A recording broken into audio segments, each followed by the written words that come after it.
through night, every morning, every goal we see. In our hearts it's Chelsea, me and you, we can agree. Oh, take me out and stand with you, river you talk. When to tap I take you. Oh,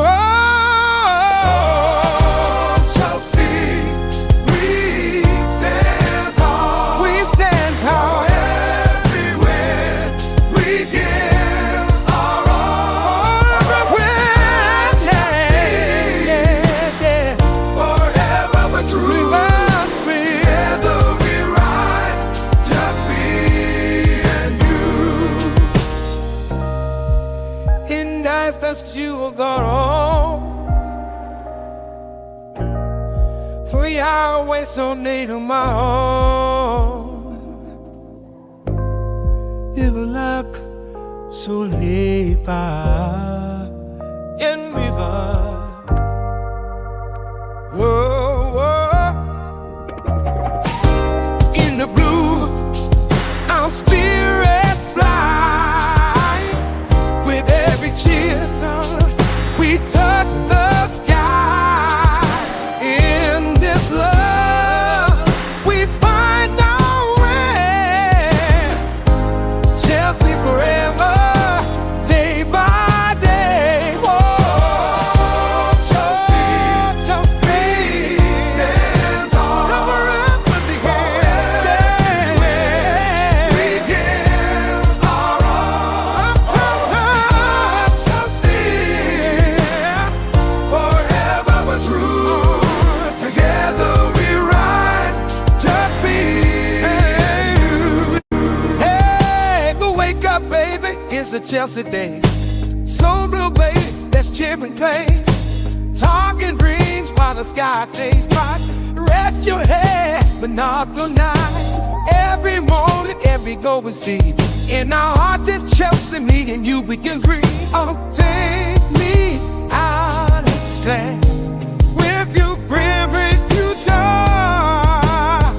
When to tap I take you. Oh,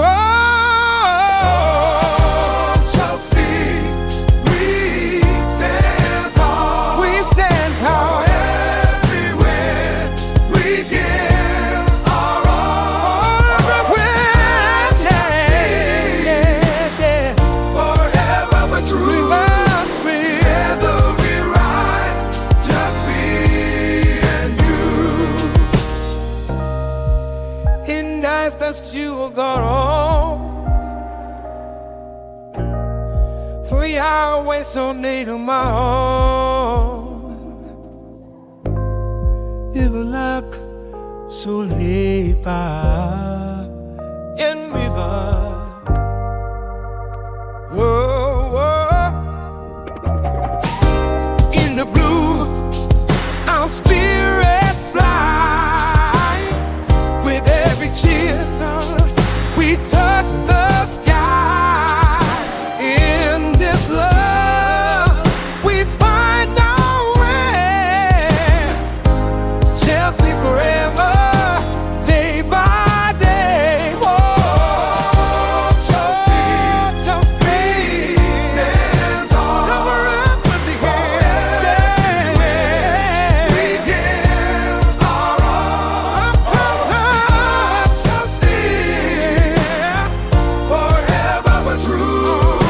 Together we rise, just me and you. Hey, go wake up, baby. It's a Chelsea day. So blue, baby, let's chip and play. Talking dreams while the sky stays bright. Rest your head, but not the night. Every morning, every goal we see. In our hearts it's Chelsea, me and you, we can agree. Oh, take me out and stand with you, river you talk. When to tap I take you. Oh, Chelsea, we stand tall. We stand tall. Everywhere we give our all. Everywhere, yeah.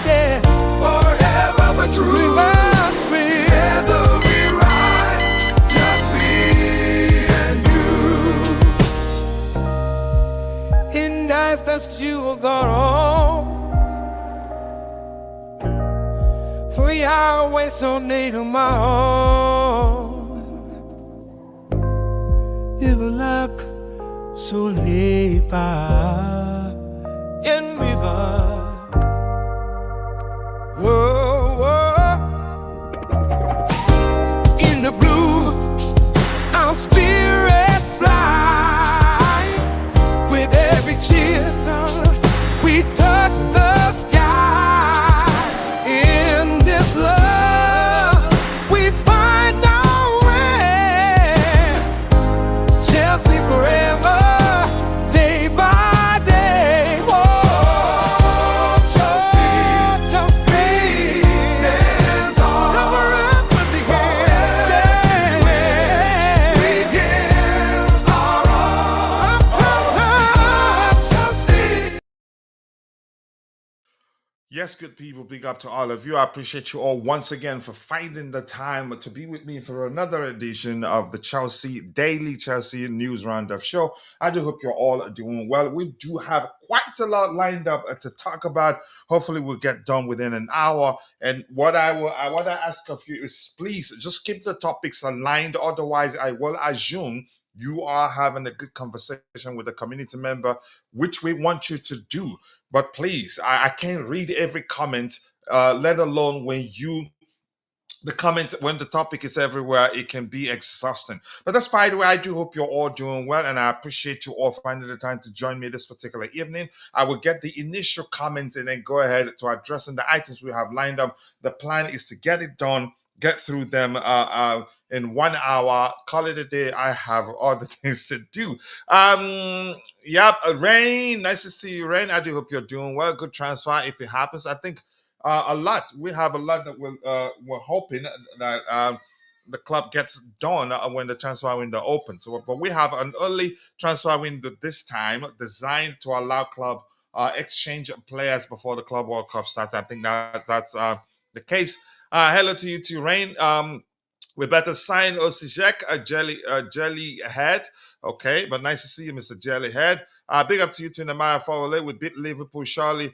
They should be drunk the next day. I don't think so. They'd like to win us, but here's the thing. One thing is natural with humans. I think they're not going to be as serious as they were before wrapping up the title, in my opinion. Up the Chelsea, indeed, but nice to see you, Nemanja. What else do you have here? Lavia is the difference. I hope he stays fit till the end of the season at least. But I think we will eventually find a solution to the injuries that have been plaguing him. He's proven that he's a very important player to the way we play. Excellent under pressure. And I've said that before. Of the three midfielders we currently have at the club, him, Enzo Fernandez, and Moises Caicedo, he's the most effective at beating the press. Yep, don't ice cold under pressure. If you followed him, all top four. Let's see. We need to humble Liverpool. It won't be easy. It's going to be a battle, but I'm seeing signs that we've upped our levels. I think we're up to the task. Let's see how it pans out that day. I don't see Sancho going back. I think he stays, and I think probably you're saying that because we're interested. We're already in talks to sign Jamie Gittins, but that's by the way. Let's keep the topics aligned, people. I'd really appreciate that. I don't know why we have just one like. We have about 5 people in the chat, so I think we should have at least, we should have at least 4 likes. The first item here talks about we sold him to Strasbourg, first of all. But there's something I want to explain here.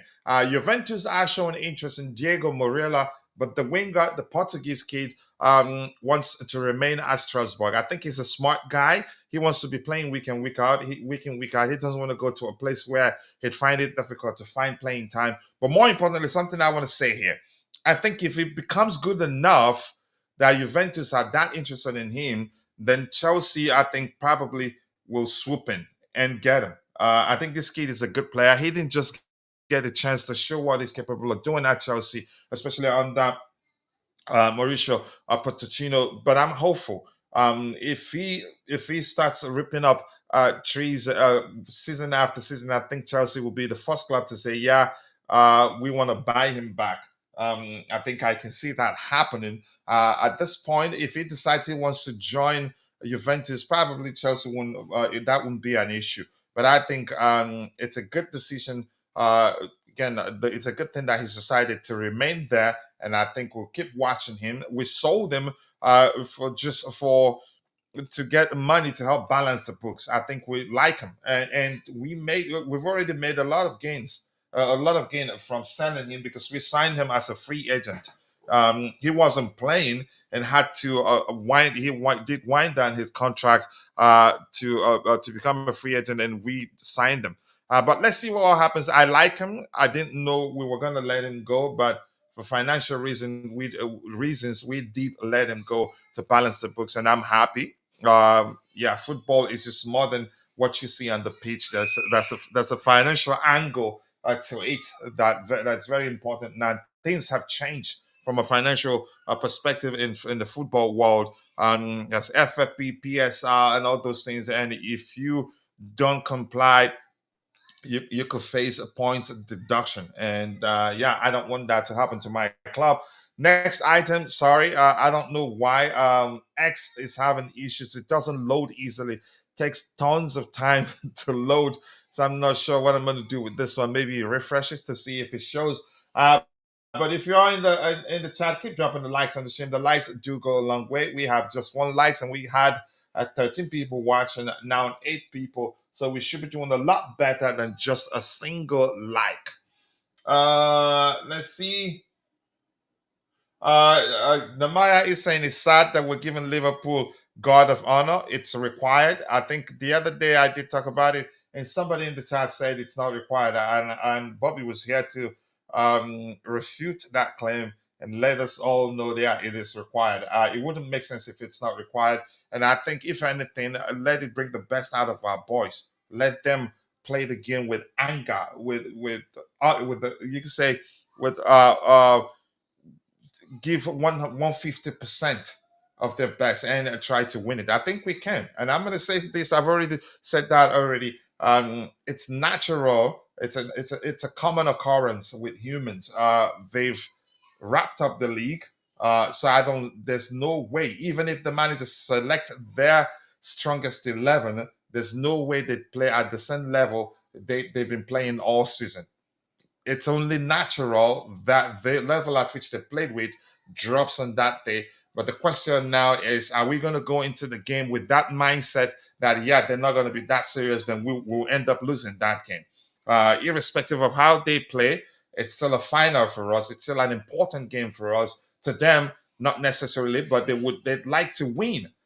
So because it gives them an edge going into the 25-26 season, because it becomes what do I call it? It becomes a jinx if we don't if they do a double on us. So, but I don't even want a trophy. I want us to beat them. So this particular report here says that Chelsea are keen to get their transfer business done before the Club World Cup, and they are plotting a move for Borussia Dortmund's winger Jamie Gittins with a potential deal involving Jadon Sancho, and that's according to Team Talk. I do not know whether to trust this. I think I'd rather we keep Sancho than sign Gittins. I like Sancho.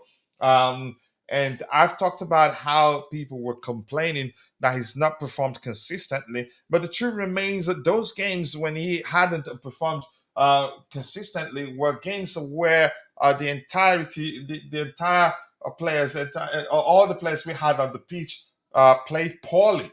So his poor performances weren't in isolation, if you get my point. So I think the manager likes him. He's a productive dribbler. I don't know if you understand what I mean by that. He hardly ever attempts to dribble and not complete it. Uh, Again, I'm just going to leave it at that. I think he stays. Even if he ends up becoming, again, our pursuit of Gittins leads to us offering them a Jadon Sancho plus cash, or maybe however the deal they want to get it done. Still fine by me, because I've always told people that one thing they should know, that Jadon Sancho represents good business. Yeah, we're gonna pay 25 million pounds for him, and I was I again and I don't think it makes sense to pay £5 million penalty fee to Manchester United. Why not just add another 20 to it and sign him? He's an excellent player. He's still very young. He's English, which makes him a very expensive player. So we were lucky to actually to have agreed a deal that we have to pay just £25 million to sign him on a permanent. So we sign him. If at the end of the season it doesn't work out, we can sell him for nearly twice as much, if not 3 times the amount that we're paying for him. It's really that we're going to pay for him. It's really that simple. And I've told people that I don't see Chelsea letting him go, and I think that's exactly what's going to happen. Whether he ends up being part of the deal to bring Gittins, we'll see. But keep dropping the likes on the stream, people. The likes do go a long way. I appreciate you all finding the time to join the show this particular evening. The reason I said that Sancho is leaving is because Nani been starting ahead of him. That's not the case, really. I think he's different from Nani. They're both not the same. Both are good dribblers, but I think he's more of a creator than Nani is. Nani may well, you can say, mature into becoming a more of a creator. You can say mature into becoming less selfish, a little less selfish, and a little more selfless. I think that would make him a perfect player, really. That's the only thing that he lacks in his game. I've never said he's a bad player, but I've always preached that he should be a little less selfish and be a little more selfless, and that will make him a perfect player. But I think we can still keep them both. I don't know. Whatever happens, Jadon Sancho represents an excellent business, in my opinion. And Jay is in the house. Big up to you too, Jay. I do hope you're doing well, and I appreciate you finding the time to join us this particular it's evening for me, 4:18 p.m. My time, and I know, yeah, probably 2 a.m. your time. I'm not quite sure where you are exactly, but yeah, but Jay, nice to see you. I do hope you're doing well. And because we're streaming in a vertical format, here's what to do. To see the elements, if you want to like the video or if you want to comment, just press and hold your screen. Press and hold your screen for just about a second. Then you see the options to like or comment, or you swipe up to go full screen. It looks actually better if you're using a small device when we're streaming in a vertical format. Just swipe up to go full screen, and it's really enjoyable that way. All right, Jay, nice to see you once again. I do hope you're doing well. If we don't get UEFA Champions League, I think we wouldn't buy Sancho. I think we're buying him, irrespective of whether we get it or not. He still represents good business, but I think we'll get that. Keep that from Garnacho away from my club. I think we've moved on from Garnacho, but the rumors continue to circulate because, yeah, maybe his agent, he and his camp are sponsoring that to see if we're still interested in signing him. But I don't think we're signing Garnacho. It just wouldn't make sense. Bailey, nice to see you. Big up to you too. It's been a while, Bailey. I hope the reason is that you've been busy. If that's the case, we're happy. We're happy for you because bills don't pay themselves. And we have just 2 likes. We can do a lot better than that. Keep dropping the likes on the screen, people.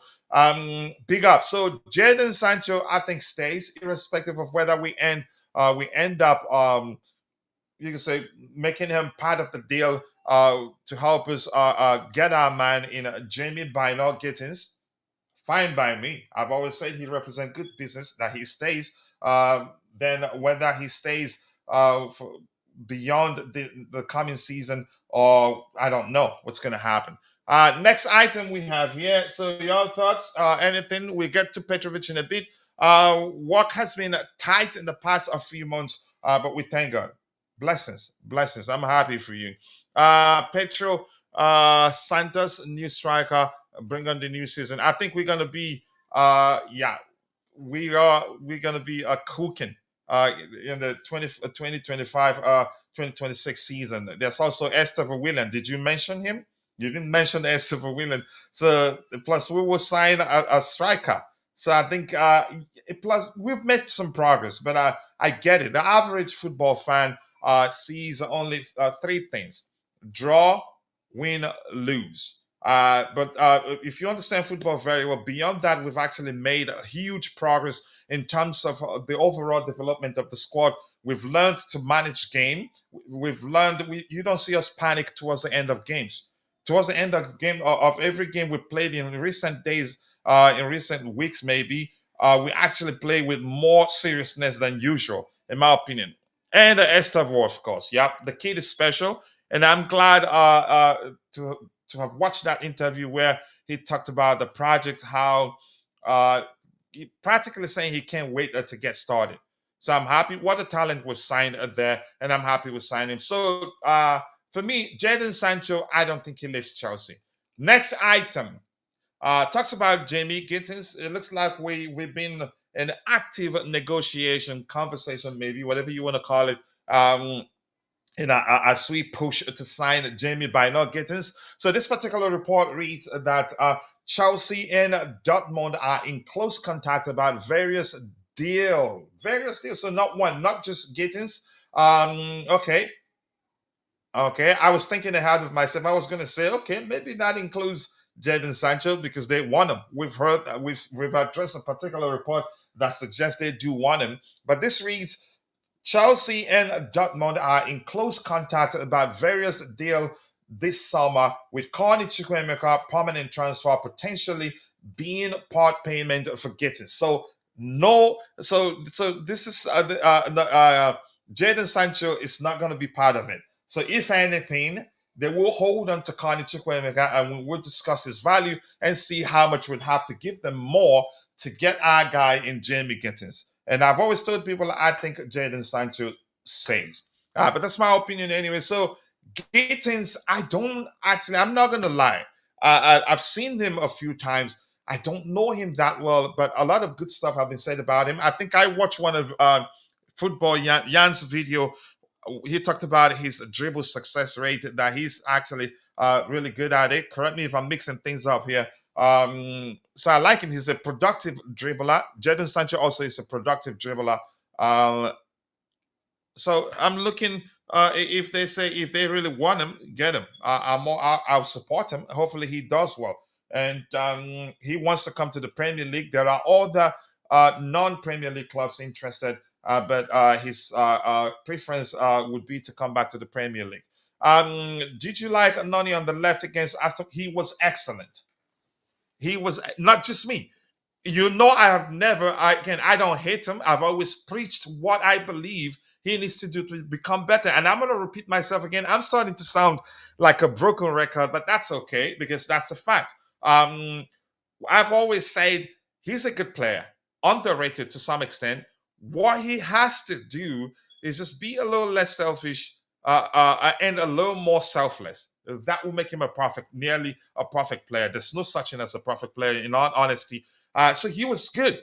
He was shooting with his right foot.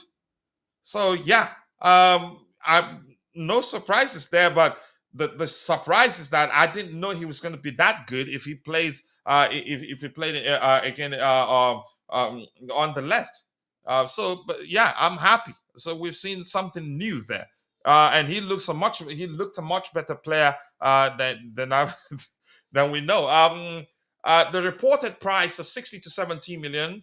The reported price of 60 to 70 million is too much of a Gittins. So maybe we'd pull out of the deal because I don't know. Are we actually lacking numbers in that department? Okay, Estevor William comes in. He can play. He can operate as a 10. He can operate on the flanks also. We still have Jadon Sancho. We still have Nani Madueke, and we still have a Tariq George. I think the club will keep him, and we still have Cole Palmer also. We still have we have a lot of numbers in again for in that department, and we've been signing players capable of playing on either side of the flanks. So I'm not sure what's going to happen. So I don't think we'll be. I don't think it's signing Gittins for me is a priority. I think the priority a striker, a CB maybe. I'm not even sure what's the club's priority. I'm not sure, but certainly we're not going to sign a goalkeeper. We'll get to that. But 60 to 70, yes, too much. But didn't we see a report? Was that a week ago? That suggests that Dortmund, they've cut the price in half. I can't quite remember. Maybe I'm mixing things up. But we'll see. I think the owners, they're pretty good at getting good deals. And the fact that the Gittins wants to come back to the Premier League, I think he makes the whole thing easier on us. We're not competing with not Premier League clubs. So yeah, but so let's see. Jay here says, heard he's a good dribbler. Yep, a productive dribbler. I think I watched that video, one of Jan's video where he talked about him. Got serious pace, and most importantly, takes a lot of shots. Yep. So probably that's why those are the reasons why we're bent on getting the deal over the line. Yeah, so let's see what happens. But he's different from Sancho. As I've said, Sancho, in my opinion, maybe I need to see him more, is more of a creator than Gittins is. I don't know Gittins that much. I know Sancho more than I know him. So maybe I need to see him more to be able to draw a sensible comparison. You can say, be able to tell how they differ. Yeah, but that's by the way, Jamie Gittins, it looks like yeah, we seriously want to get that deal over the line.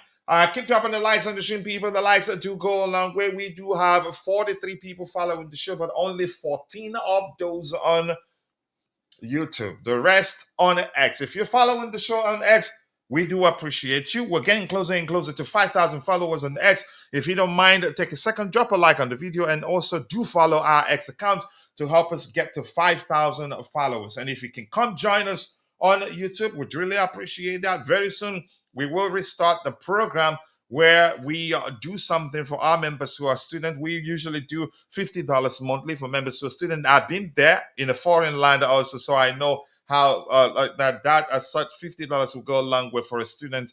Yep, they cannot afford a lot of stuff. But that's, by the way, something quickly. I checked our analytics, and it turns out people from the motherland, from my birth country, Nigeria, more of them support Chelsea perspective than any other country. So I'm going to do something special for them very soon. But I want to make sure it is something that will be, you can say, they will value a lot.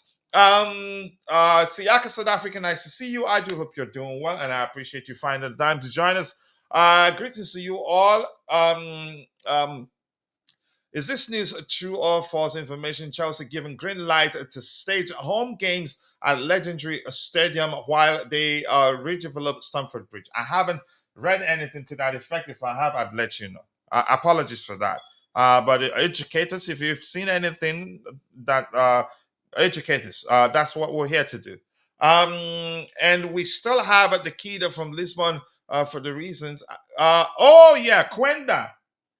Yeah, Giovanni Quenda, who's also excellent. He did break a record a day ago or so, and he was rated the most creative player, or under 18 creative player, even ahead of Lamine Yamal.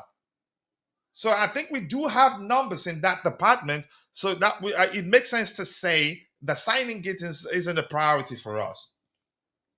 But one thing is certain, we're into hoarding players, so maybe we want to sign more players and hoard them. So yeah, so thank you for bringing that up, AB. We still have Giovanni Quenda, excellent player, broke Cristiano Ronaldo's record. I can't be specific here because I can't quite remember what record he broke exactly. But I remember I did a YouTube short also about a week ago when he broke. I saw the statistics saying he's the most creative under 18 player globally, even topping. He was again in that particular chat. He was top. He toppled. What's his name? He was above Lamine Yamal. So Quenda is that good. Quenda, explosive, excellent dribbler, pace, power, good passing range too. So yeah, we do have Quenda also. So the truth remains, we have numbers in that department. All right, keep dropping the likes on the stream, people. The likes do go a long way. We are 29 minutes into the show, and we have just 7 likes. I think we can do a lot better than that. And I was gonna say, let me forewarn people, I'm gonna be releasing a lot of experimental content. But I'm not just gonna be releasing them for the sake of it. It will still be Chelsea aligned. That's because Google has introduced some AI features that can allow you to create something. Just tell you can tell it's create a goat with a Chelsea scarf on his neck, and yeah, just like I did with the lion. I don't know if you've seen it with the title Chelsea FC, the lion shall rise again. I use the Google AI within the Google YouTube Studio interface to create that. So amazing. So that gives me the opportunity to experiment a lot. You could say we're ahead of the game in terms of using AI to create content here.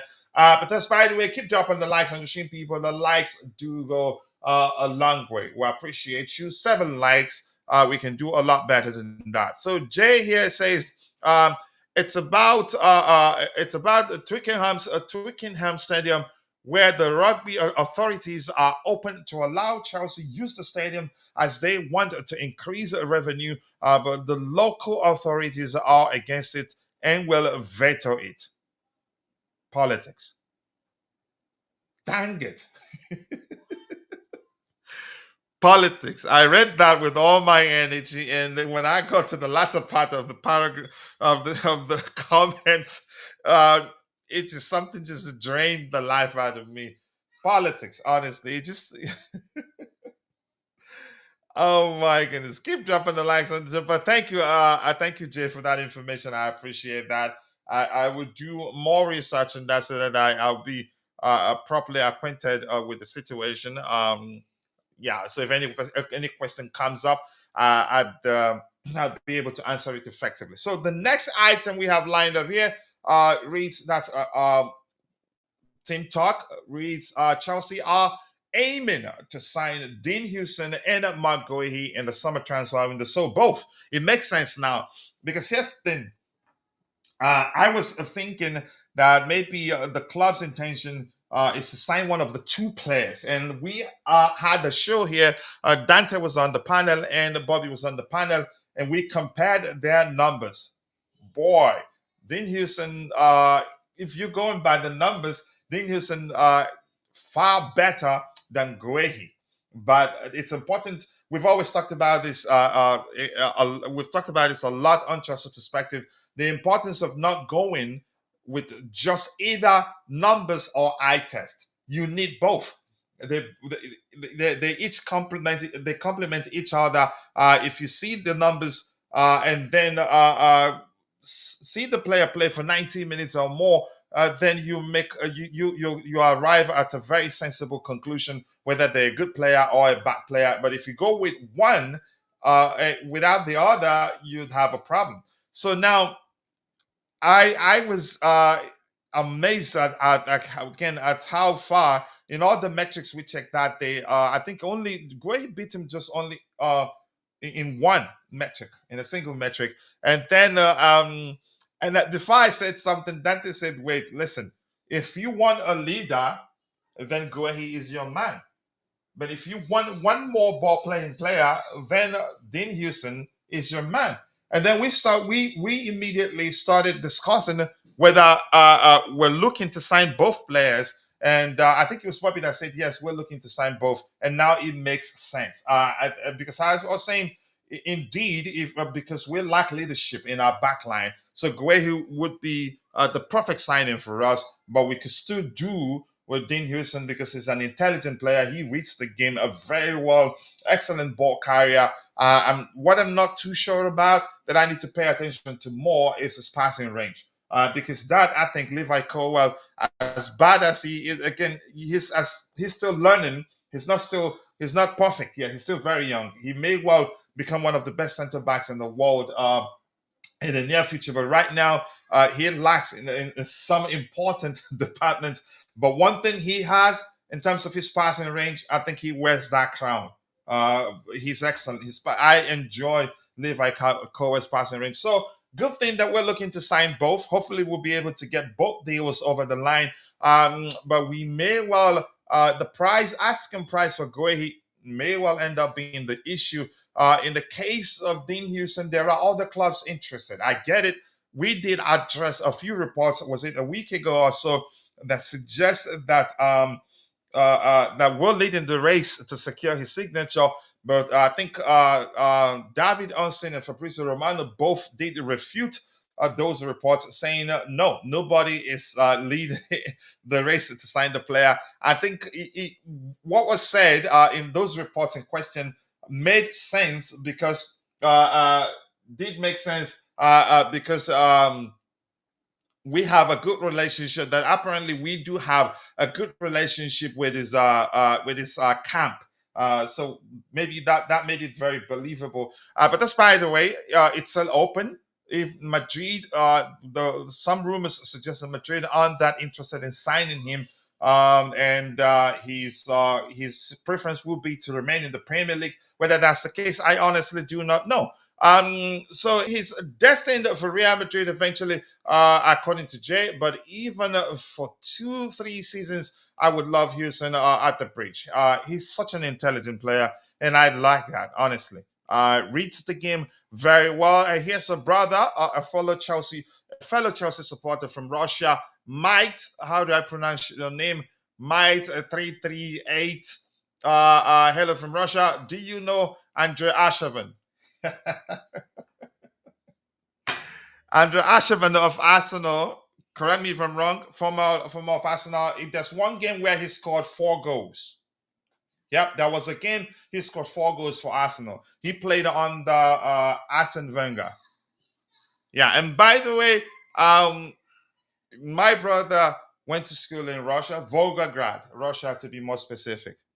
Yeah, but despite why I do know Andrei Arshavin. Yeah. How I didn't at his but his thing, let me say quickly. Arshavin's career didn't last as much as I thought it would last because he was a good player. He was a very, very fine player. Give me 1 second.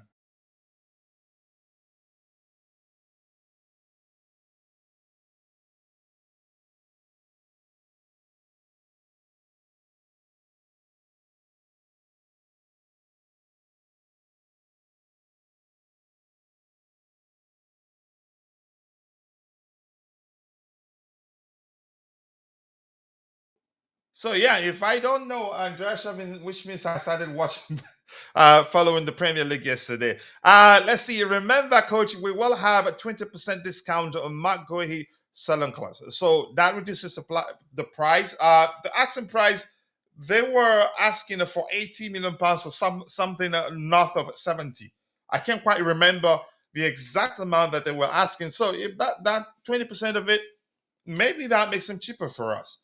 But let's see what happens. I need him for leadership, Dean Huijsen, and then who leaves? But we've heard that Badia Sheila stays, and I know there's a good player in Badia Sheila, but something did switch off in him. What that was, I don't know. What that is, because he's still probably maybe not. He's not. You can say regained his form fully, maybe, but the signs are good. Coach, there's no strong tackler in our defense except for Kukurea. And Kukurea, what a story! But that's by the way. Chalobah is a strong tackler, in all honesty. Um, yeah, I mean your comment technically is correct because Wesley Fofana is hardly ever fit. So yeah, had he been fit, I'd say you're wrong, but he's hardly ever fit. Right back, Gusto is a strong tackler. He is. But because of the way the manager has used him, it just seems as if we're forgotten that he's actually an excellent defender. He has pace, everything. He can also be aggressive, even though he's not the biggest. But that's just my opinion. Maybe I could be wrong. Chances are that I'm wrong. But we all as individuals, we do see things from different lenses. Arshavin was only he couldn't adapt Kuchila, but I expected his career to last longer. I expected a lot from him. He was an intelligent player. What went wrong? I honestly do know. I do not know. Maybe I need to do a little more research to learn what happened. And Disasi, yeah, but he's gone. Fofana, yep, as I said, Chalobah, a strong tackle. I did say that. But Chalobah may well pull a Kukurea at the end of the season because here's the thing. I still believe that the reason the club pushed to sign him was that he wasn't the sense that he was unsettled. And I think he did buy into, I could be wrong, what the media were where the you can say the rumors that the media engineered at the time was that if we sign if we sign the CC, that he's going to leave. Whether he did buy into it or not, I don't know. But I'm gonna say I think the club probably again wanted to sell him because when Thomas Tuchel came calling, he did push to leave because he wanted to play under Thomas Tuchel again, the manager that gave him a real chance at Chelsea. So I think that story is believable. He may well pull a Cucurella because he's improved. He's looked more comfortable on the ball under Enzo Maresca. Doesn't panic as usual. I've seen him on occasions comfortably dribble his man, even when he had two players on him. I've seen him comfortably turn around with the ball and calmly find his man. He did come across in those games in questions or these occasions that I've mentioned, he did come across as a player who has the manager's confidence. So if he continues, if he performs consistently till the end of the season, I think we'd keep him. He's not actually one of our top earners. He's one of our, again, maybe mid-level earners. I can't quite remember his salary, but he may well stay. Everything comes down to how well he does. Yeah. Is Sorensen left-footed? Good question. Marking Newman, I'm not sure really. I'm not sure, but you can look it up quickly. I don't want to try to. I don't want to do that in this system. It's gonna slow it down.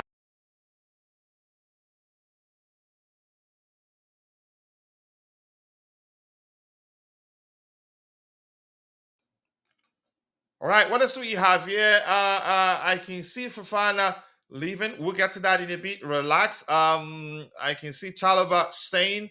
Chalobah may well stay. Tosin better than all. Tosin is better than all the CVs we have at the club right now. He reads the game very well. He's excellent aerially. He has good enough passing range. Because that one I still give the crown in terms of the king of the king of passes from again the better passer of all our defenders is Levi Cowell. I give him that. Tosin is, you can say, he's good, but one thing is this: Tosin is deceptively quick. Acceleration is where he lags behind, in my opinion. But I think he stays. I don't think the club would want to lose him. But we've addressed some reports that something to the effect of him not wanting to be play second fiddle to anybody and would want to be a regular starter. But I think he's played good enough games. I don't think he'd be complaining because the manager, you could argue, to a certain extent, was just rotating the team. But I get it; it's obvious that he prefers Chalobah over Tosin. We'll need is a 25 goal striker. I don't want his thing.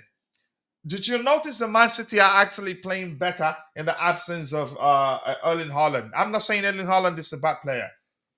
When you get a traditional number 9, let me just I hope my point comes across effectively, and you drill the team in a manner, coach the team in a manner, maybe. I think that's the more relatable language there. That whenever you get to the final third, you channel all your goal scoring chances through a single individual, you're creating a problem. The moment that number 9, that 25 goal striker is marked out of the game, you're done. Honestly. So, but the good thing, I'm happy. I'm into modern football quite a lot, and that's why I almost always prefer a fluid approach. If we're gonna get a number 9, let it be a number 9 that's capable of dropping deep, participating in the play, and help create chances for his teammates. Capable of playing on either flanks. That's the sort of number 9 I like. You can say a replica of Harry Kane. I love Harry Kane as a number 9.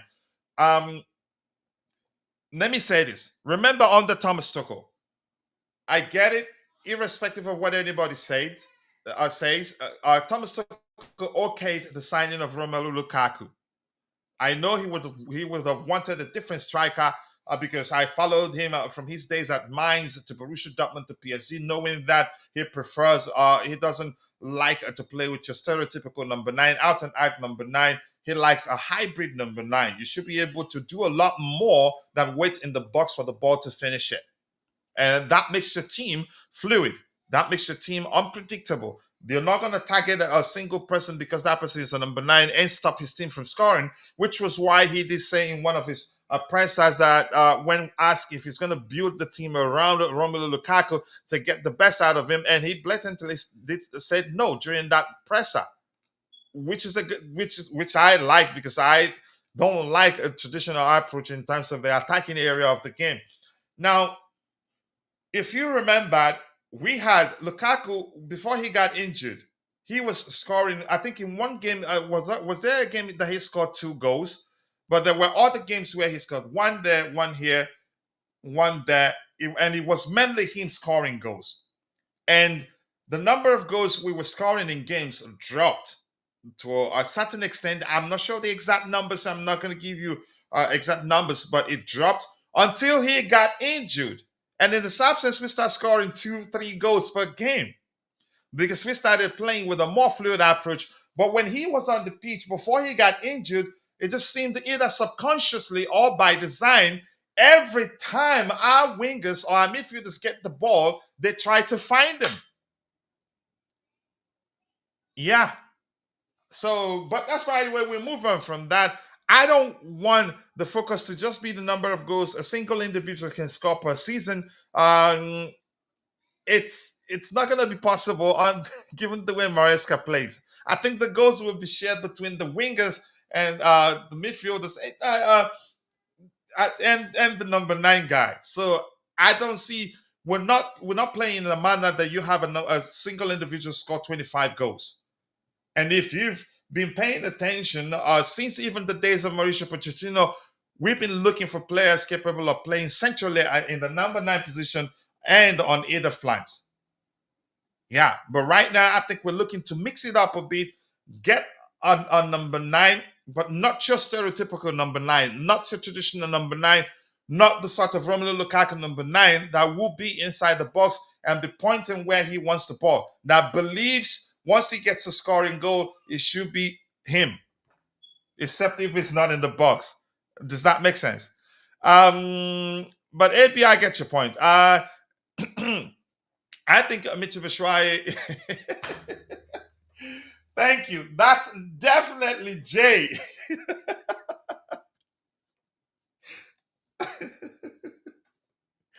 That is definitely Jay. There you go. I was asking the question, is that really Jay?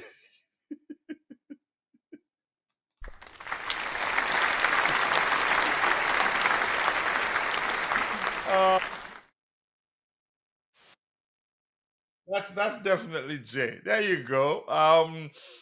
Tosa needs to eat more. Just go back to work and leave me alone. Uh, I wouldn't mind Huijsen battling it out with Cowell instead of holding on to Badiashile. I think we will hold on to the Badiashile. He's an intelligent player. He's good aerially. He did struggle a bit after returning from a long the injury that kept him out for a while. And usually that's the case for you can say players that is within his age bracket. They don't usually recover quickly like that from a long-term injuries. But I'm happy he's showing good signs. He's showing that he's regaining his form. Not quite there yet. But that's by the way. We'll move on. Keep dropping the likes on the stream, people. The likes do go a long way. We still have 50 people watching, but only 8 of those on YouTube. The rest on X, and we're 49 minutes into the show. 10 likes, we can do a lot better than that.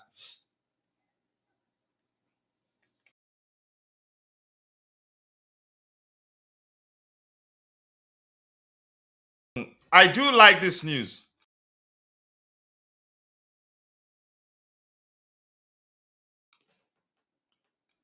I do like this particular news because this guy is experienced. How old is he right now? Ademola Lookman. He's from my birth country, and I like him really.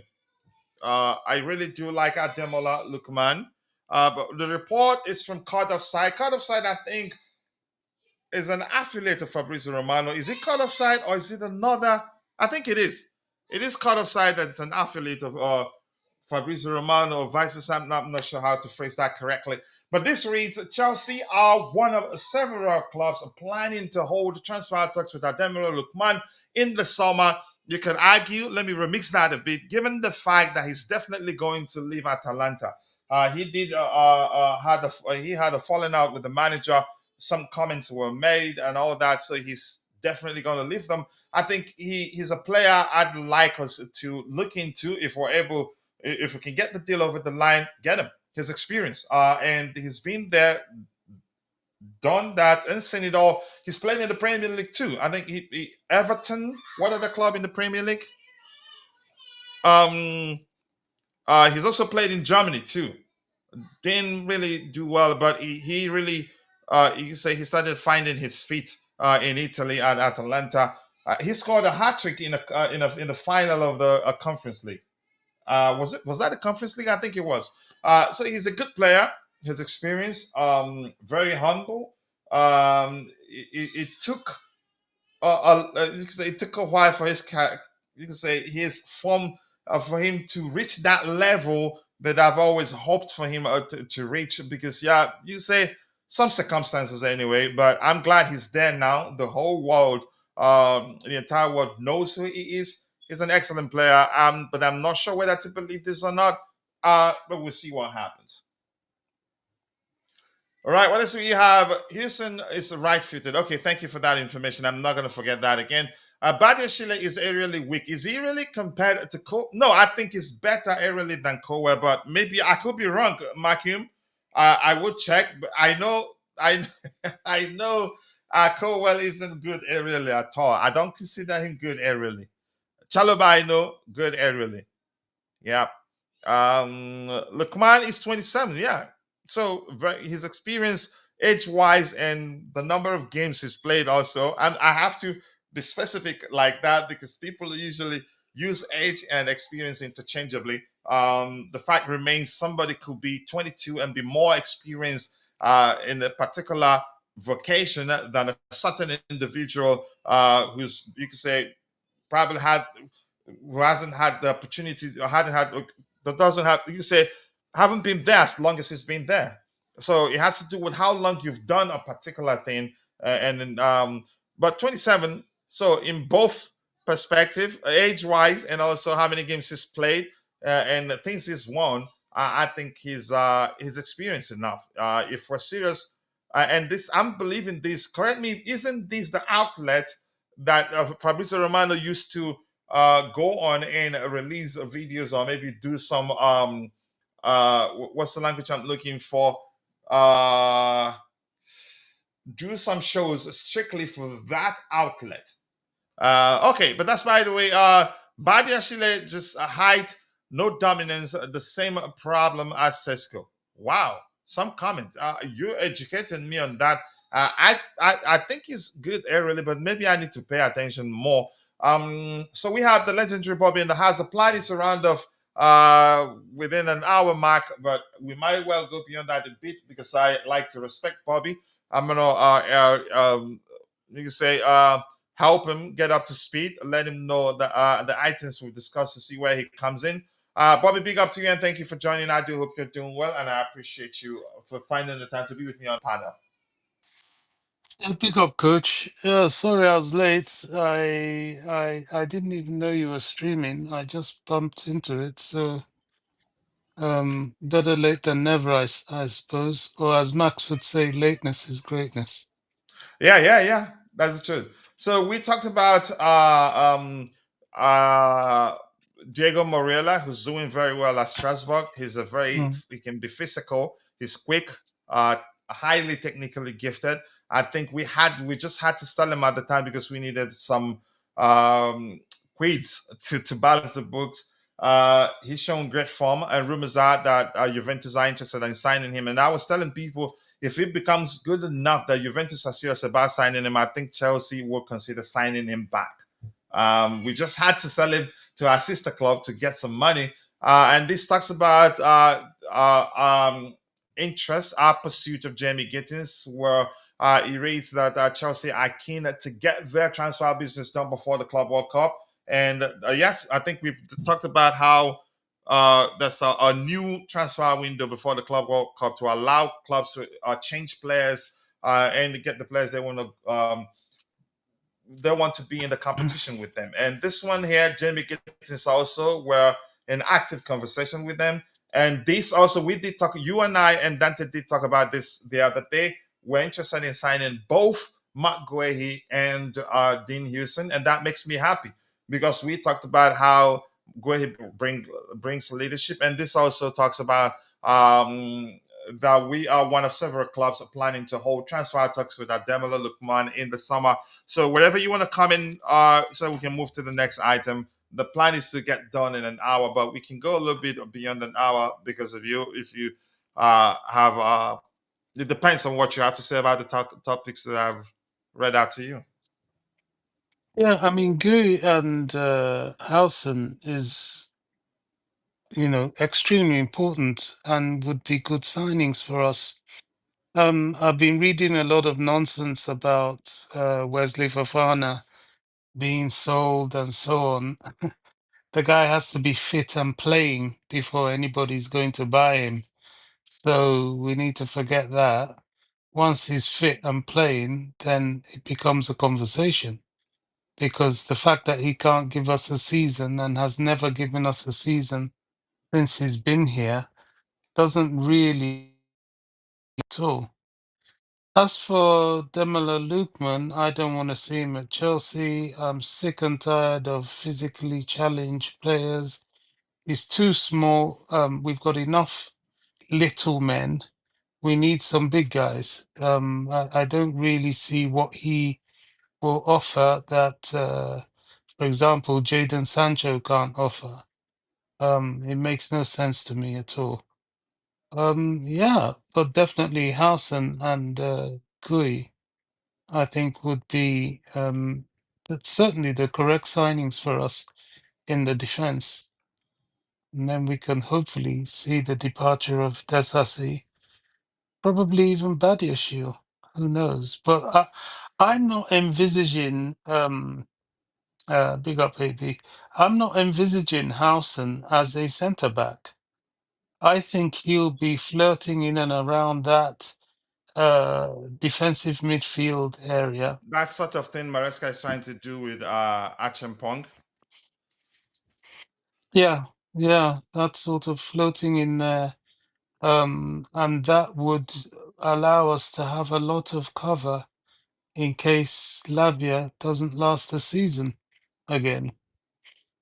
Lavia is an excellent player when fit, but how often is he fit? This is the thing. This is like the Fofana situation. Wesley Fofana is an excellent player when fit, but how often is he fit? These are very difficult questions. So if you can have someone like Dean Howson, who can sometimes be centre back but shift into defensive midfield, um, it will be an excellent signing. And then of course Marc Guehi, we know all about him. We know what he can do. He is a Chelsea boy, and hopefully it can happen. I don't know. Depends. Will Crystal Palace allow that? I don't know. Yeah, they say somebody in the chat reminded me that we have 20% discount because he's our player, because we have a sell-on clause. So should we decide to buy him, that sell-on clause will still take it up from it. So which will mean if they were asking for 80 million pounds or something north of 70 million pounds, which means we'd get him a lot, we get him less something a little bit north of 60 or so. I can't quite remember what I haven't done the calculations to know exactly how much the 20 million 20% will be. Well, if that's how it works, all good and well. Mm. All right, thank you. Let's catch up. DJ. We have a few other items to address. You want to say something else? No, I was just seeing some of the chat. DJ, AB, Yeah. big up How are you? guys. You're recovering from the cold, Bobby? Yeah, I'm good. I'm good. I don't have a cold now. I'm just Yeah. knackered. I've had a long day. Yeah, mine. I had. I thought my left arm was gonna fall off. It was just, and my wife was telling me the way I was lying down, it's gonna happen one day because I usually lay one side and hold the iPad, either researching or designing stuff. So I Gosh, felt like somebody was pulling on my arm and trying to pull it off. But I'm using a patch actually right now. I think that's the second one, so it has helped. Re- the pain has reduced significantly. I didn't know I was going to be able to do so today, actually, but I bless God for that. Let's see. It makes no sense to get rid of Sancho. I think we've talked about that. He represents good business. Plus, he's a good player. And one more time, I'm going to go back to saying talking about something I've already talked about. People that have complained that he's not been consistent, but the truth remains in those games where people think he didn't perform well, his poor performance wasn't in isolation. He did not perform well in games where we, as a team, as a unit, played badly. It's really that simple. And it doesn't make sense to pay £5 million in penalty fee to Manchester United when we could just add 20 more million pounds to it, buy him for that price, and he's that good that you can get twice as much as that. Should we decide that it's not working out? It looked good when Maresca used Achimpong like that. Achimpong, he's that sort of player, intelligent, cool, calm under pressure, doesn't panic under pressure. Um, he's not quite there yet, but you can see he's a confident chap, and I think the manager trusts him. And I'm happy that we were able to convince him to put pen to paper for a new long-term contract. So he's going to be, and I don't think he goes out on loan, which is why I'm saying, why are we actually looking to sign another CV? But let's see what happens. We have a lot of games to play next season, so everybody will play quite a lot. Um, but we have a Sugo coming in next season, an excellent DM. Yeah. So I think very physical. Um, I remember Rodrigo is crazy. He says he has a Sugo has the first touch of an elephant. But more I think importantly, I think he's an what excellent we ball winner. Go ahead. what we would benefit from with that is having those players that are capable of playing there. So there are options. If they're never needed there, fine. But you never know during the course of a season, during the course of a match, when you may need to have somebody like Achimpong or Howson step into midfield, and that's a useful tool to be able to use. Mhm. Yeah, thank you so much for that. And what else do we have here? Big up to you too. DJ, I appreciate you finding time to join us. I do hope you're doing well. Much love to you, brother. And Trendy Collection, I mean, big up to you too, brother. I do hope you're doing well. And thank you for joining us. Markham New is saying Achimpong looked very polished in the midfield. Yeah, but that's the approach. He's a central defender, but the approach was in transition he steps in that area. That's when we have the ball. He stepped in that into that midfield area. But if we lose the ball, they come in on us. He operates as a centre back. But he was excellent at it. He didn't look out of place, and it was enjoyable to see him do that. Let's see. 65 people watching, only 14 of those on YouTube. The rest on X. I appreciate you all. 13 likes, but we can do a lot better than that because we're streaming in the vertical format. To see the elements you want to see, press and hold your screen for just about a second. You see the like, dislike, comment options there. Please interact with the video and help us reach more people. What else do we have here? We have this one here.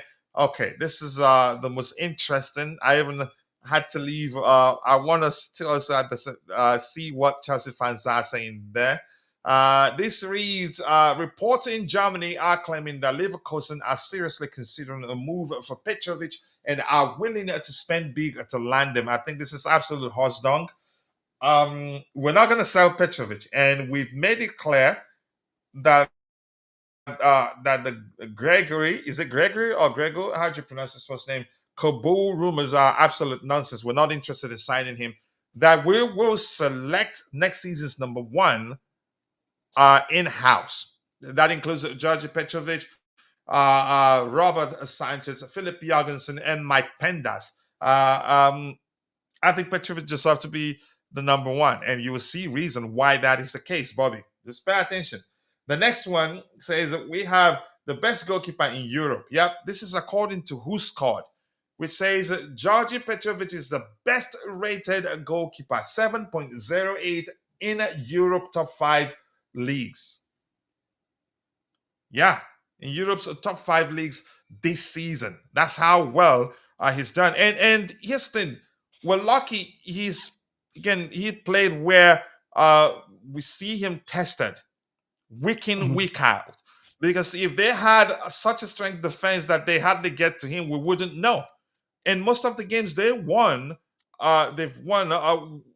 this season were down to his brilliance between the sticks. And I'm happy that part of the plan is that he comes back, prove himself during preseason. But even beyond that, I think last season actually he proved he's the better of the two goalkeepers. He wasn't perfect, but I think he's gone out on loan, get tested week in, week out, improved significantly in terms of his ability on the ball and shot stopping and everything. He comes back. I think he's going to come back. Then maybe Pendas will go out on loan there. What's his name? Or Philip Jorgensen. But Bobby, go ahead if you want to say anything about that. But when you're done, we're going to look at what Chelsea fans has to say. I think probably they're not going to be happy. But go ahead. About what? About Petrovic? I They're think not he going to is be the happy best. about the fact that we let him go out on loan and Robert Sanchez is our number one goalkeeper. I'm quite sure they're not going to be happy. But we're just going to have fun reading the responses from Chelsea fans there.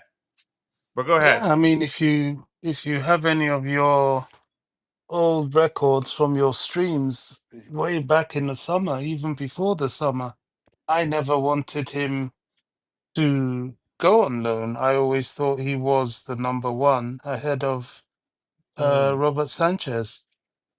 Um, then suddenly they buy Jorgensen and bump up Sanchez and send Petrovic on loan.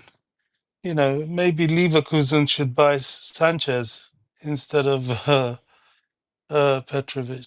You know, he'll probably do well there. But yeah, no, Petrovic has to they're come back probably for not sure. gonna they're not gonna push to sign Sanchez. Probably not. No. All right. Mm. One more thing. I think that's part of it. So, which one do I think has more comments? That has 17 comments. This one here has how many comments? 13 comments. Let's see. One with a lot more comments. So yeah, 51 comments. Okay, let's hear what Chelsea fans has to say about it. It's gonna be really, really fun.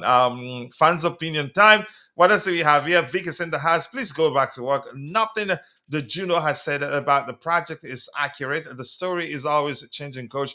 If Petrovic receives a better offer elsewhere, he will request to leave. But we've heard that he said that Petrovic has said that his aim is to become the number one goalkeeper at Chelsea. But I'm not gonna hold my breath on that. I wasn't there when he said that. But you're never too sure what's gonna happen. But I think he's gonna come back. After all, he was in the United States before Chelsea signed him, even before he got a chance to become Strasbourg's goalkeeper. But I get your point. Junos, they know how to say again. They just twist things to suit a particular narrative that gets them clicks. That's all they care most of the times. Looks like I've messed up here. Okay, there you go. So what I'm going to do is just click here so we read the comments and have some fun. But Vic, nice to see you. Big up to you too. I do hope you're doing well. Petrovic, number one. Petrovic, no, I need time to get over Carney killing it in Dortmund, I beg. But I know good toxic. Carney don't kill that for Dortmund already. But he's doing well. He's done well enough. I hope he continues to do well. I don't want to discuss. You can say he's. I don't want to discuss that really because I liked him, but I'm not the one to start. blaming the club for letting the player go for one reason or the other. I'd still say he pushed to leave, but I've heard people say no, the club wanted him gone. The manager liked him. I think Enzo Maresca at one time said actually he likes him, but he wasn't playing. And if I were him, I'd push to leave too. Big up to you too, Chelsea 11. Nice to see you. I do hope you're doing well. I can't wait for you to start your channel. I can't wait to help your channel grow. 15 likes, people. We can do a lot better than that. 80 people following the show, 25 on YouTube, the rest on X. Let's get the likes up. So, what do we have here? Let's hear what Chelsea fans has to say. Okay, this who cares says if they can pay 70 to 80 million, sell him. Abdel says at least 45 to 50 million. I swear, if anything cheaper, I will get mad. I don't think Chelsea will sell him. We've heard that the plan is for him to come back and then prove himself during preseason. Yeah, which preseason this time is the Club World Cup, isn't it? And then Catalan is saying, sure, because spending big on an unproven player is definitely the way to go. Are they that desperate? Anything? No chance. Get him back to the bridge and sit Sanchez on the bench. I guess that was something like that was what I was looking for. Since when we sell Petrovic and Sanchez is still here next season, I think Petrovic comes back. Do I think there's a possibility Sanchez remains number one next season? If he finishes the season in the manner he did against Everton, chances are that still happen. Because yeah, we've seen that Maresca likes him. And let's talk about something here quickly.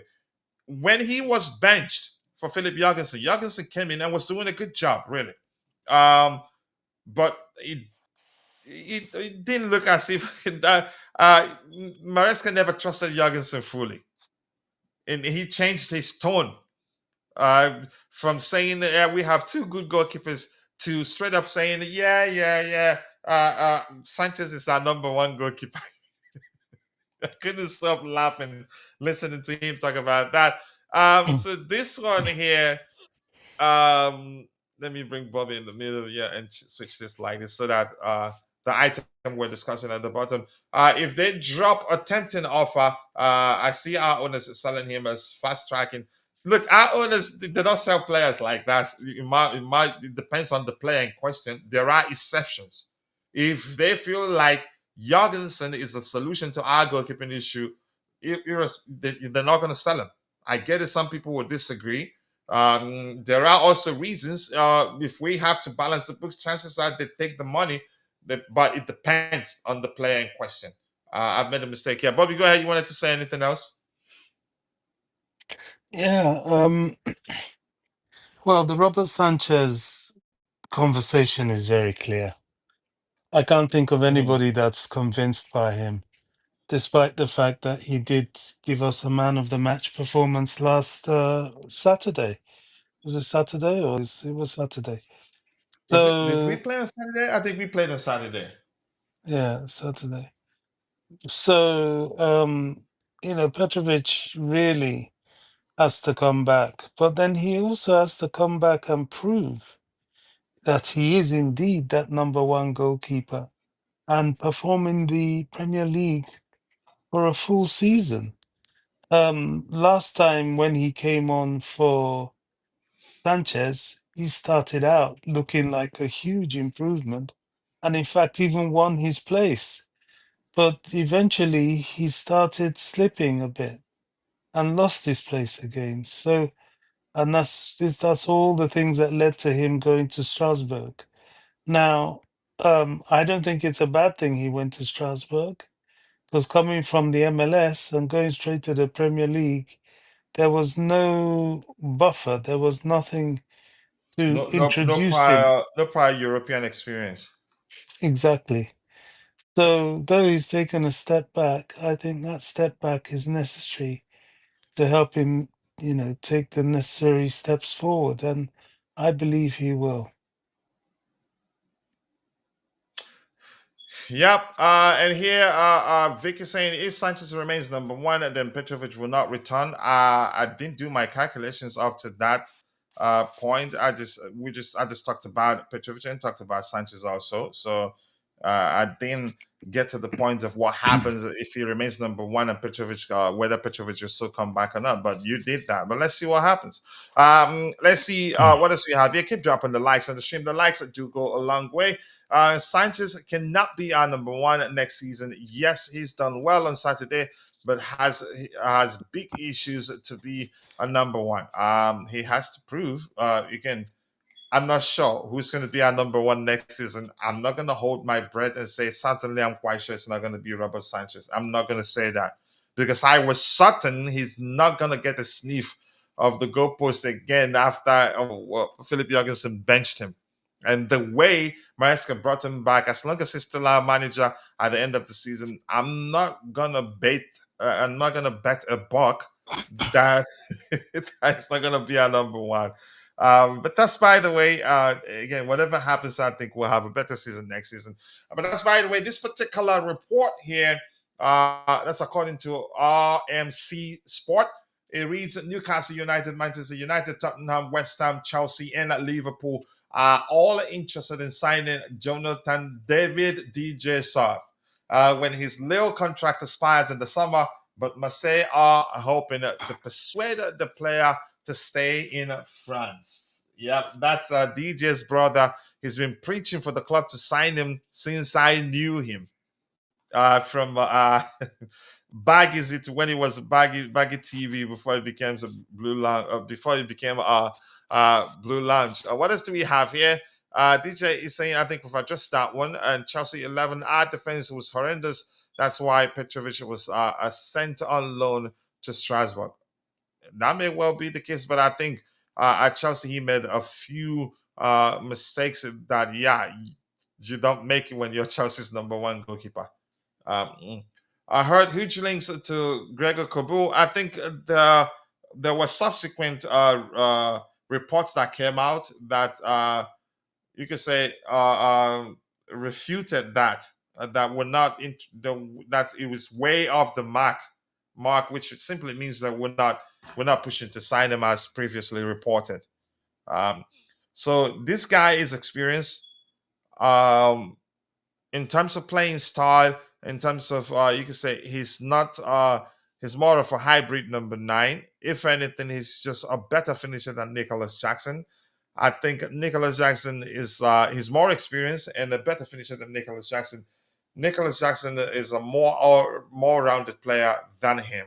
Again, that's my opinion, but I think I've seen him enough to know that that's the case. But definitely a much better finisher than Nicholas Jackson, more experience. Do I think would sign him? I honestly don't know what's going to happen.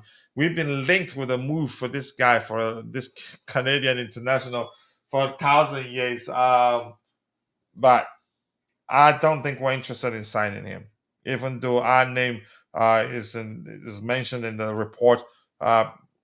I'm not sure. Our MC Sports, this is the first time I'm hearing about them. Maybe I've been hearing about them, but I've not been paying attention. Bobby, I don't know if you want to add anything to that, or should we move on?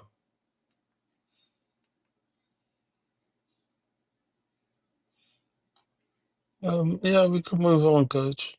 All right. Let's see. What else do we have here? And Osimhen is and should be our number one striker option. So while we're looking at that particular report, let's move to Osimhen's report here. Yeah, this particular report, that's Mikel again on Being Sport. John Mikel will be on Osimhen to Chelsea. Mikel says that Osimhen, wants to play for Chelsea. And Mikel himself is saying that he knows where they stopped in terms of the contract talks at the time last summer. And he says that I know where we are, where they stopped. It's an easy fix because we've done all the hard work last summer. So he's just saying there's only a few things to iron out, and Osimhen will become a Chelsea player. I'm not sure what to make of this particular report. I'm still saying this brother, as long as the Saudis are interested, he will not come to Chelsea. I'm just going to leave it at that. I have my concerns, but if the manager says get him, then he's agreed that he has to adjust the way he plays to accommodate him. But there's a lot more. Are the Saudis showing any interest in Osimhen? There's no way to tell. this coming from Mikel, the fact that he's still saying, speaking in this manner with regards to the possibility of him joining Chelsea, I'm not sure what to make of it. I still don't believe and I can't stop saying it that he wants to join us as long as the Saudis are interested. I don't know really. Okay. Yeah, I'm not sure. That's why I say I'm not sure what to make of it. Mikel doing too much. Chelsea will not pay Osimhen. That's how I see it too. 290 plus he's not guaranteed to stay fit for the entirety of the season. And if the plan is to keep him and Nicholas Jackson, it's a risk. We don't have the luxury of losing two of our strikers and still do well. I'm not sure how else to explain that. We cannot sign two top African strikers. It has to be just one. Except if we're gonna add one top non-African striker also to have three. So should the two African strikers go live for African, we still have one top-notch striker at the club. But that's, by the way, I've always said I don't think Osimhen wanted to join Chelsea. He was using us to milk the Saudis, and it backfired spectacularly. Chances are Mikel is actually part of it, but that's just me speculating. I don't think we're looking to sign him. I think we're looking at other players, specifically the lap. Whether we're still considering Gyökeres, I honestly do not know. The last time I heard something that I took seriously was when David Johnson says said something to the effect of us still considering Benjamin Šeško and Liam Delap. Probably will end up being Delap. But I told Jesta when I think he was an X that after saying that we're going to sell 99 players to buy one important striker, that I don't think that important striker will be the lap, but it's looking more and more like it's going to be the lap. And I don't know. I've said this before. I don't know where the lap is still an up and coming player. I don't know what people see in him. I don't see it. Maybe I need to watch him more. I'm not saying he's a bad player. He's still very young. Can become one of the best in the near future. But right now, if we're looking for a player that will come in, get the job done for us, in my opinion, I don't think it's a guy. I could be wrong. I could be wrong. I'm not. I'm not. I'm not even convinced by my own argument because I've heard a lot of people say a lot of good stuff about him. Even though I've watched him, I don't see that. I'm not too convinced about his overall ability on the ball drop, everything else. We compared him with Šeško. I think he with Šeško, or was he? Who did we compare him with? Was it him and Gyökeres? Not even close. I think with Šeško also you could say trumps him in the most important metrics with regards to how Maresca likes to approach the game.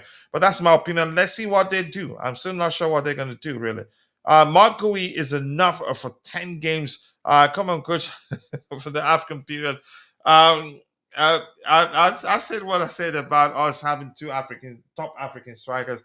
I think it's a huge risk. We don't have that good of a team that should we lose two of our best starting attacking players will still be okay. We're not good enough to do. Again, look at how we suffered in the absence of Jackson or Cole Palmer.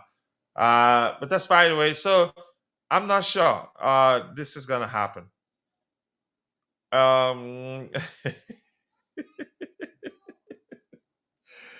Mark, you just leave me alone. Anything else here? I think we wanted to go news hunting. Okay, let's go news hunting. If you are in the comment section, if you have any questions, drop it there. We'll try to address it. Otherwise, we'll be rounding up soon. I didn't want to go beyond 1 hour, but Bobby joined. Yeah.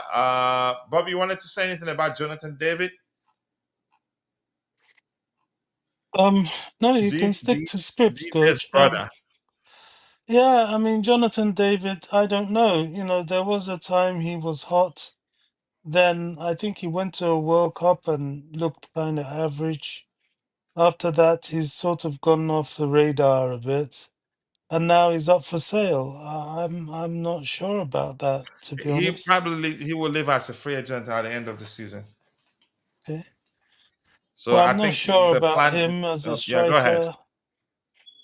I'm not sure he is the one. for us, to be honest. I think Liam Delap really has a lot of potential to be the one, although I do take on board this idea that he doesn't seem to be able to use his head, which is very, very disturbing.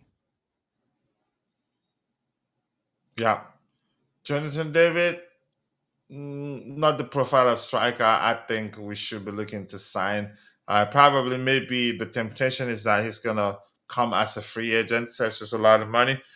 So if you are in the chat, if you have any questions, drop the question you have. We will try to address it. Otherwise, we'll call it a day soon. And so far, it's been an excellent discussion. And since the show started, nothing new has emerged. Breaking news: Carlo Ancelotti and Brazil have reached an agreement. Yeah. I think we all, a lot of people knew. I think we knew before now that that will eventually happen. And yeah, it's happened. Congratulations to him. Hopefully, he helps them win something. Um, it's about Reece James, who's been ever present. You can argue because the manager has found a way to manage his fitness and he stayed fit. He wasn't tempted to keep using him and get and risk him getting injured again and then be sidelined for 10 years. Nothing new. I'm going to scroll down further to see if I see anything new here. Bobby, have you heard about the story about I think something that with regards to them allowing us to use their stadium so we have more capacity and make more revenue. And Oh, I think it was Jay in the chat that said that the community they're against it and will veto it, even if it's approved. oh, Yeah, it oh, says which England stadium? won't be leaving from the Twinkleman after all. Oh, Again, I Twickenham. think yeah, yeah, Twickenham, that's the just rugby stadium. The yeah, yeah, yeah, rugby. Yeah, there's yeah. all these rumors Mhm. about the community um, not being happy with it. I mean, I don't see that. I really don't see that. The community have rugby games there. Now, maybe there's some sort of snobbery going on, thinking rugby football fans, rugby fans are very different to football fans. Possibly, possibly. Twickenham is in a somewhat exclusive part of Surrey. Um, would they like to see thousands of football fans from all over Europe trudging in and out of their town to go to the stadium? They probably wouldn't like it, to be honest, but I think it's been exaggerated how they'll respond. Mhm.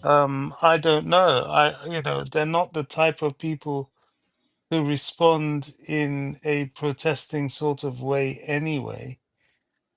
It's an interesting one. It really is an interesting one. But Twickenham, the size, the look of that stadium, although it's old, But is it's huge, definitely, right? yeah, it's huge. It's big enough for Chelsea, that's for sure. I think it's an 80,000 seater. And what are they saying? What, that we take it over completely? If we take it over completely and rebuild it, fine.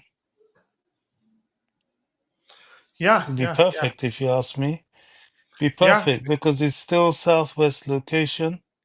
It's not far from Cobham. Okay, you're kind of out of London, but what does it But matter? still, You're not so yeah. far out of London that you can't still be called Chelsea. I look at progress. I envisage things very different to a lot of football fans that are stuck in an age of nostalgia that has gone. There comes a time where you have to move on. And to You complete can't. it, and in the process, resist. You could say, resist progress. They are resisting progress. They are 100% resisting progress. They'll tell you they don't care, but it matters. revenue matters. Look at what the money Tottenham Hotspurs made by hosting the Eubank and Ben Jr. fight. Mm. They made a lot of money, and they've made another booking for September. And you have to have a different type of stadium capacity and stadium dynamic. You have to. You have to. And if we cannot build up and we cannot build down with Stamford Bridge anymore, then we have to move. Let's just be Yeah. real, and hopefully if we're that stuck on Stamford Bridge, the ownership may decide, okay, we'll keep the stadium. They're such ingenious people where money is concerned. They may turn it into a museum, they may turn it into, playing facilities for the other teams. There's limitless amount of things that could be done with that sort of choice property in that part of London. Um, y- yeah, I mean, but I don't understand these fans that aren't prepared for that. The issues that happened nearly 50 years ago that warranted the Chelsea pitch owners to come in no longer arise. It's like trying to keep us stuck at the time where we put buckets out to collect money to save the club, or at the time where Ken Bates bought the club for £1. He bought the club for £1. These Yeah, but the ownership truth remains, bought it he for had to, he bought 2.5 it with billion. the debt. Well, that's what the point Mm. I'm making is that the issues that existed that warranted certain things at certain times, we have long since moved on from it, to the point where the pitch owners that was there to protect the club and preserve the club are now becoming the hindrance to the club, because they're still holding on to, oh, we don't trust these people, we don't trust those people. Well, ultimately, you got to trust someone, because someone is going to own Chelsea, someone. And they're saying the better the devil you know than what you don't know. These people, at least as much under duress as the whole sale was done, at least Roman had a say in who took over from him. Yes, it was handled by an independent party, but that was the sales process to make sure that he didn't have any access to the funds. But insofar as the vetting and the guidance of purchase was concerned, he was very much on board. So they've come on with a mandate and a remit to their sale. Now, if somebody else is forced to buy it from them, they're not going to have that same commitment. These people have invested a lot into Chelsea. They want to build it into a global conglomerate, into a franchise that would be the envy of the sporting world. Why on earth do we have fans that want to inhibit that? Because they don't have that same vision. They don't, they can't see like these financial masterminds. It's very sad. It's very sad indeed, and I'm not for it. If Twickenham is available, I say go for it. If Earl's Court is available, I say go for it. They're not too far away from the old Chelsea location for us not to accept that move in the name of progress. Now, I'm going to take you back in history a bit, coach. About 1889, something like that, or was it 1885, something like that, at a pub called the Butcher's Hook, opposite Chelsea Football Club, the Stamford Bridge right now. When they were Chelsea, they were forming Chelsea. Chelsea was founded, long before it was founded. Some good 20, 30, 40 years before it was founded. But they were toying with a name. They didn't know whether to call it Chelsea or London United, among several names. Now, how Chelsea ended up at Stamford Bridge was quite funny because Stamford Bridge is not Chelsea. Chelsea was meant to be where Fulham is, and Fulham was meant to be at Stamford Bridge because Stamford Bridge is Fulham and Fulham is Chelsea. But in the end, it was switched.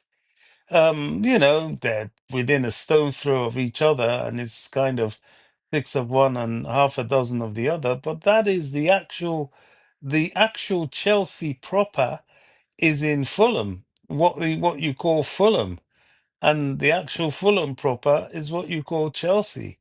So that all changed when Fulham delayed in accepting the purchase of Stamford Bridge. And the founders of Chelsea moved in and decided, okay, we're going to have Chelsea at Stamford Bridge and call it Chelsea Football Club. That's how it all started, Coach. Before the club was officially founded in 1905, it was in the foundational process in the 1800s, 1880s. So, things move on. My point is things move on, and you've got to move on to progress things. There is no point at this point maintaining that Chelsea must stay at Stamford Bridge. There's no point.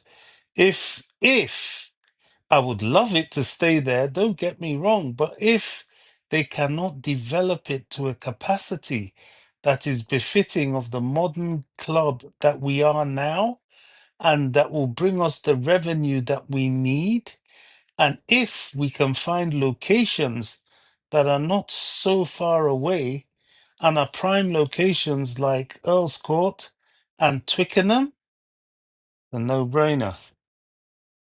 An absolute no-brainer, Coach. I'm sorry. It is what it is. Move on Yeah. and In make this the case, club truly great. yeah. In this case, Bobby, you have to be specific here. The community is the issue. They will veto it, even though the council, I think I've forgotten how Jay phrased it, has agreed to allow that happen. But thank But you have there. have they said that though, Coach? I haven't. I Or knew is it nothing. just Honestly, I knew speculation? nothing about the situation until I think it was Giovanni. What's his name? Jafta. What's his name? The South African guy. He said something about it in the comments in the chat that I asked if anybody is well acquainted with the situation. The person should please educate us on the matter. That was when Jay said it. So I'm gonna do a lot more research on that to get myself Do well that, acquainted with the do situation. that, Coach. I'm not convinced. And with all due respect, you're talking of a South African telling those of us that live here Look, about. he provided surface level information, and then Yeah, Jay dug deeper and said, "This is what's going on." okay, well, Yeah. All it's right. not it's not it's not something to completely doubt, but I've not seen that. I've heard it, but I've not seen evidence of that. But that doesn't mean to say the evidence doesn't exist. So Yeah. we'll see. Yeah, I'm with you. Chelsea 11. Jackson was originally a left winger at Villarreal. Yeah. I think we should play him in that position and save the money for a winger and use the money to buy a top striker and use Marc Guehi. I think Marc Guehi stays. I don't think he may well go out on loan. I don't know. I don't work for the club, so I cannot tell exactly what will happen. But Jackson actually does well on the flanks. He tracks He back does. effectively, He and I think he does. did that under Pochettino. He tracks back effectively, and I don't think the club will sell him. They like him. He can only get better. And look how badly we struggled in his absence. As a backup striker, let's see what else we have here. But it's just a temporary site while we rebuild Stamford Bridge. A permanent move is not on the table. Yeah, we know. But still, the community, we heard, will veto it. They don't want the idea. But let's see what happens. I think money speaks. If the community can benefit from it one way or the other, then let it happen. OC to Chelsea, is that right? No. Let's just Houston, let's educate you on what we've addressed. Mikel saying that Osimhen really wants to come to Chelsea, and that to complete the deal, that it's going to be easy. That's because we've done a lot of the groundwork last summer transfer window, so that it won't take much to get the deal over the line. Do I believe that? No, honestly, I still think as long as the Saudis are interested, Osimhen will go to Saudi Arabia. He's not getting any younger, and I don't know. Every time this comes up, you can say, I have to say this. Let me say this one more time. Something people didn't pay attention to at the time, and I think Fabrizio Romano, I think a month ago or so, did say something about it also. What people didn't pay attention to at the time was that he was speaking with the Saudis. He didn't tell them that he didn't want to go there while we were pushing to sign. And I think we knew actually that he was speaking to the Saudis. We weren't really pushing to sign him because we knew that he was speaking to the Saudis. They made progress to the measure that he had to request for something to be changed in the contract they had on the table for him. And they were willing to do that. They were willing to make changes to the contract they presented to him to sign him. Then De Laurentiis moved the goalposts. You know, he's greedy. I get it. He's a shrewd businessman, but he can be greedy. He moved the goalposts. He wanted more money because he probably thought if he asked for more, they'd be willing to pay more. Then the Saudis got mad, took Ivan Toney and said, bye, Felicia. That's it. So now, when we realized that the Saudis didn't want him anymore, that was when we pushed. I think it was the last day of the transfer window to see if we can get him for at least on loan. And he didn't want to come. Probably he would be downcast. He probably was downcast at the time because he missed out on a huge opportunity. He was using us, in my opinion, to milk them as much as he can, and it backfired spectacularly. Again, that's my opinion. And he's a Benin boy, and I'm going to keep saying that he wanted that money. Honestly, he wanted the Saudi money, but it backfired. He was probably willing to stay in Europe more, but if they can pay him what he was asking, yeah, he wanted to go. In my opinion, I'm speculating, but to me, that theory makes sense. Facts, Bobby. This Chelsea pitch owners are holding us back. We need a new stadium, and navigating, you can say, the sort of obstacle that they've proven to be. It's not going to be easy. If we get lucky, we'll be able. Maybe if they understand that it's important that we build a better stadium, state of the art stadium that's fitting to us, Chelsea, as a club, because we cannot be the biggest club in London or the pride of London, and Arsenal will have a better stadium than us. West Ham United has a better stadium than us, and you see them bringing up a sentimental, historical argument, yada yada yada. But that's fine. I don't want to get into that. Why can't the club owners offer the pitch owners shares at the club to end this saga? Isn't that an option, Bobby? I don't know if that's an option, but let's hear Bobby. I don't know if that's an option, and I don't think it will be a cure.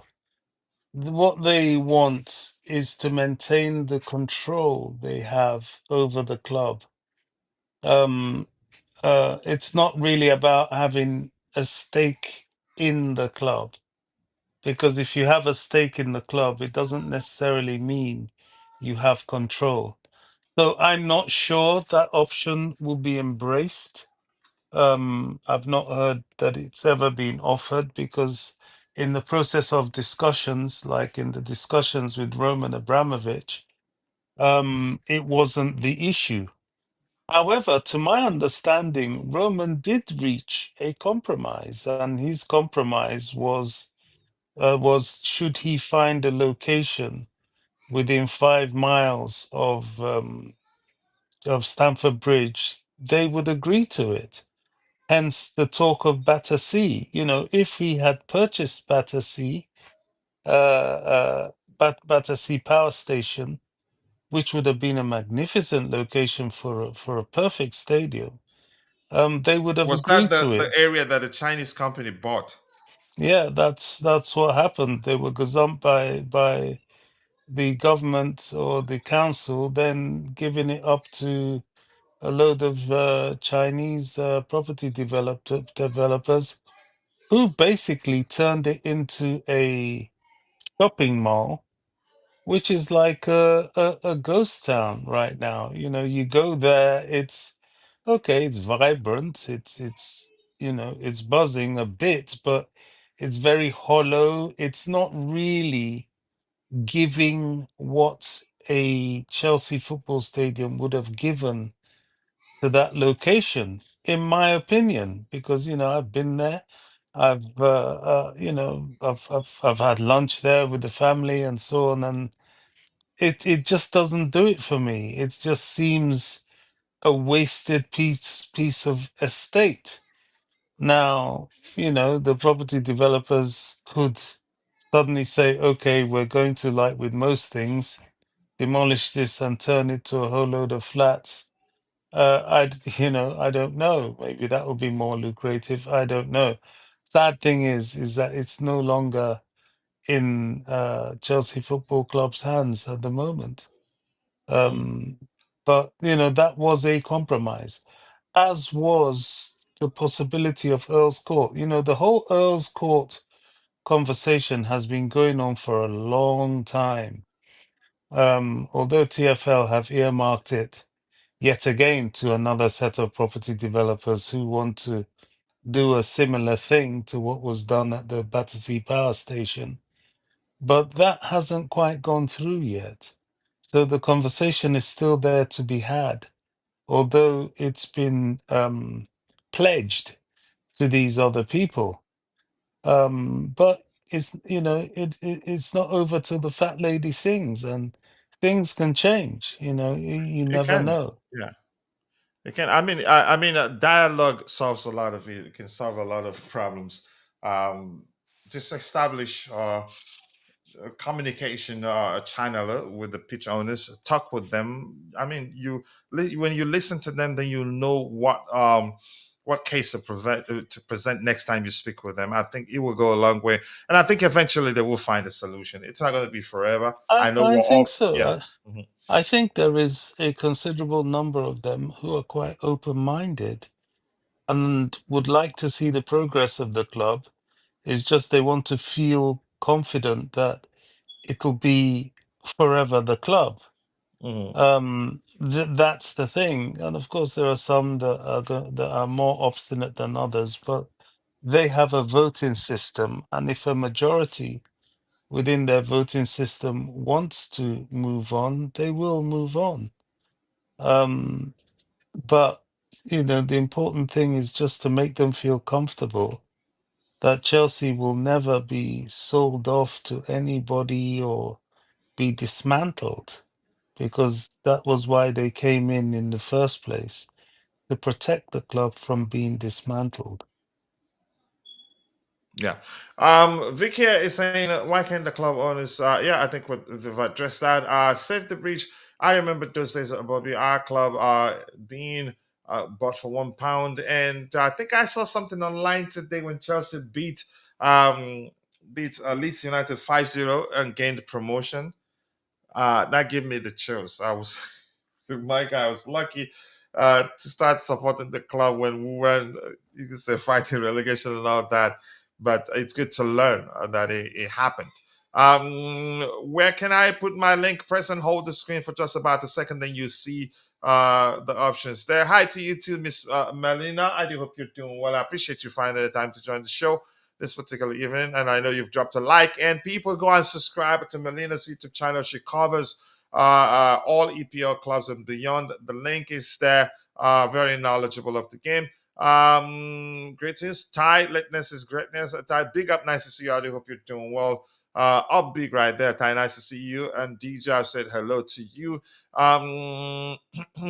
Okay, just having a conversation there. What's that? What news? Let me read that again. Went to another family member funeral on Saturday. Sorry to hear that, Ty. It's never a good thing to lose a loved one.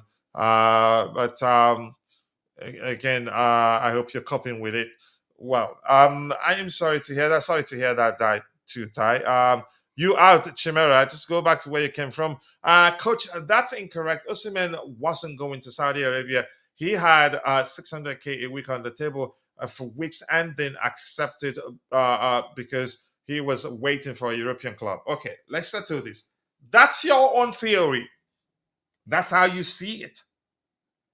Why was his camp talking to them? And did you not see the comment about from Fabrizio that says something to the effect of he was close to going to Saudi Arabia?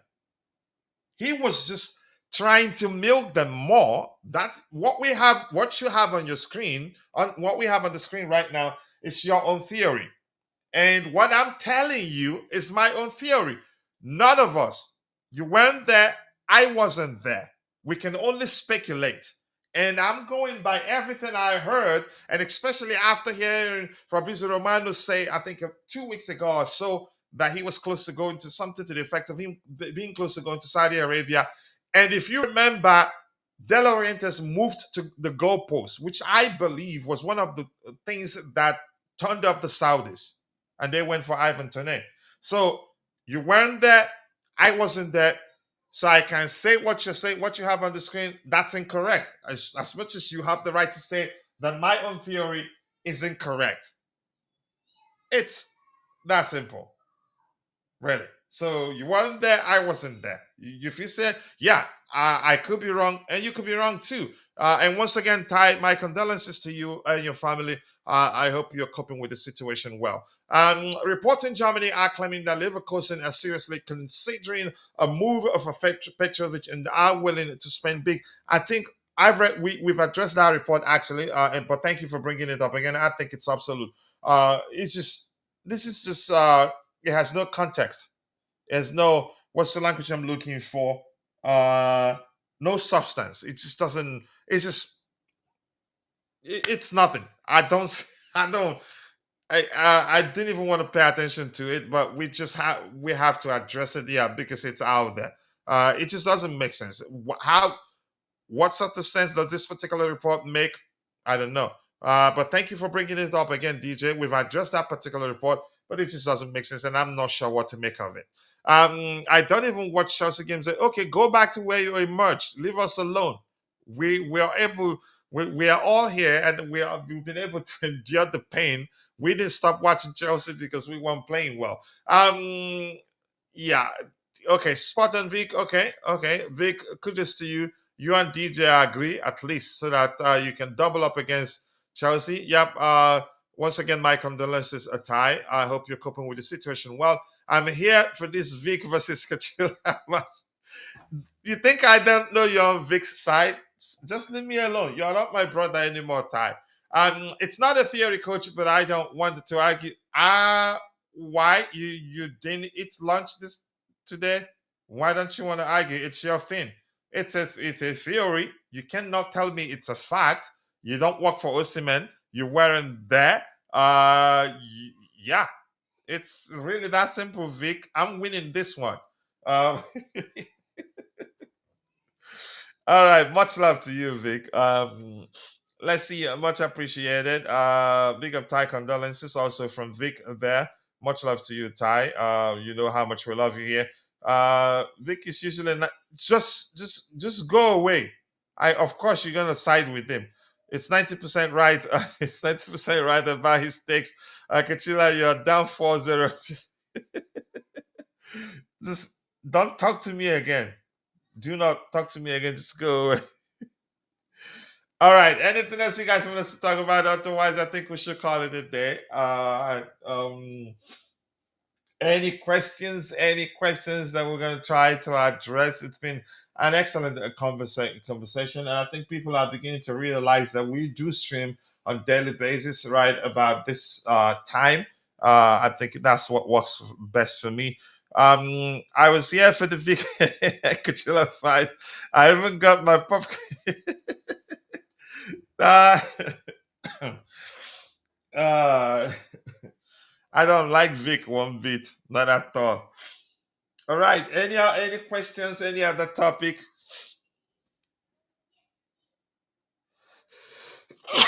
Oh my gosh, that was coming for a long time now, but it's out. The cold has I think it's practically gone. Anything, nothing new has emerged. And once again, forewarning to all of you, I'm going to be releasing a lot of experimental content because Google added an AI tool you can use to generate a video. If you watch the one that I generated, it Chelsea, a lion emerging from a bluish, smoky background. The lion has a Chelsea scarf around his neck. It just you can say the sky's the limit in terms of what you be able to achieve with that. I'm indirectly actually speaking to Ty to see what he'd be able to come out with that particular tool. So thanks to Google for releasing that.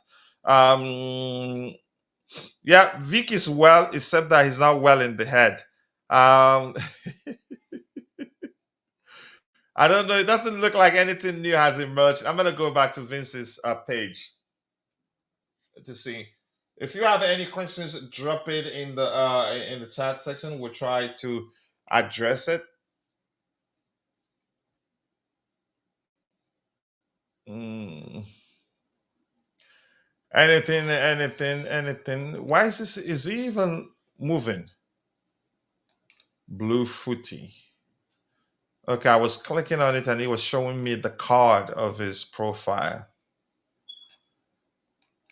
Salutation,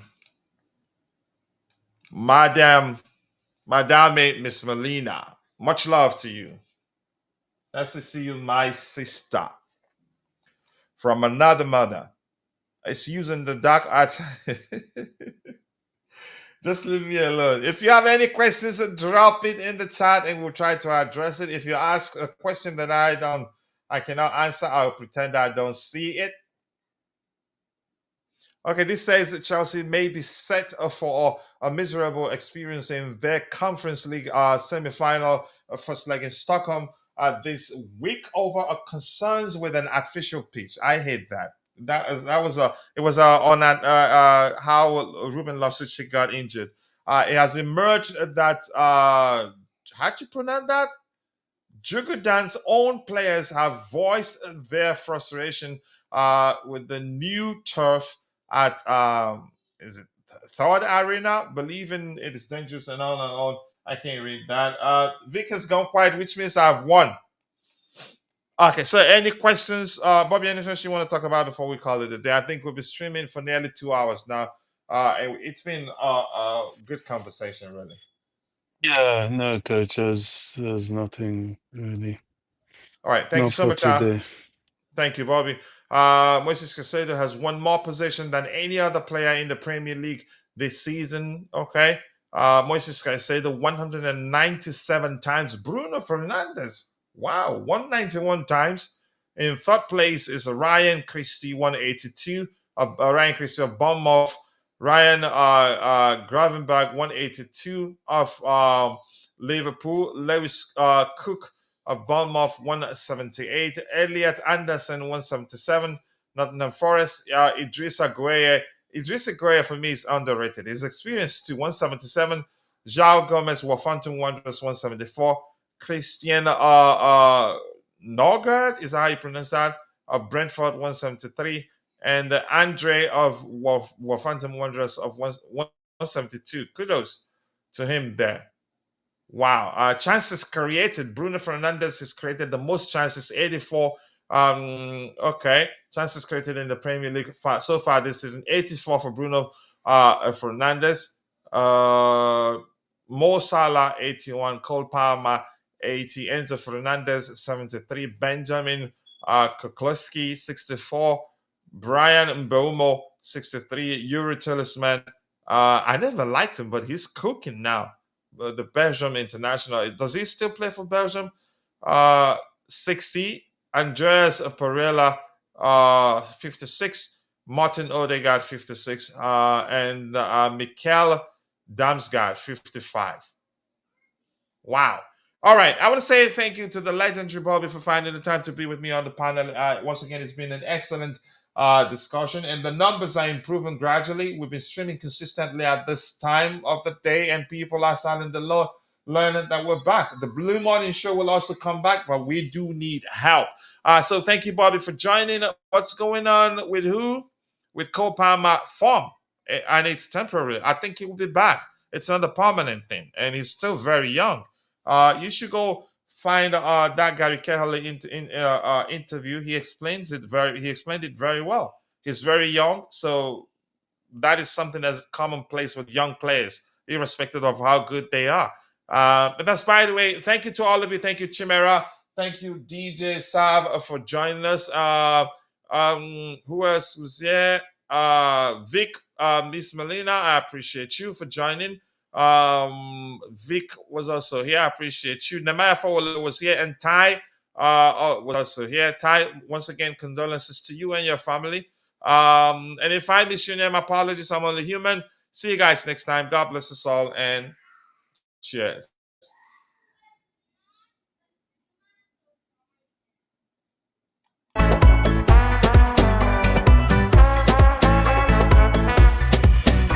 Wake up, it's a Blue Morning Show where the vibes are flowing, so fresh, so low. Everything's about Chelsea, feel like pride. We repping our team, standing side by side. We don't lose, we carry that blue. Cause Chelsea, see Chelsea, it's all true. All them a cheer, them a cheer. Cheer, cheer, cheer, loud, loud, loud, no. All them a cheer, them a cheer. Cheer, cheer, cheer, cheer, loud as the crowd.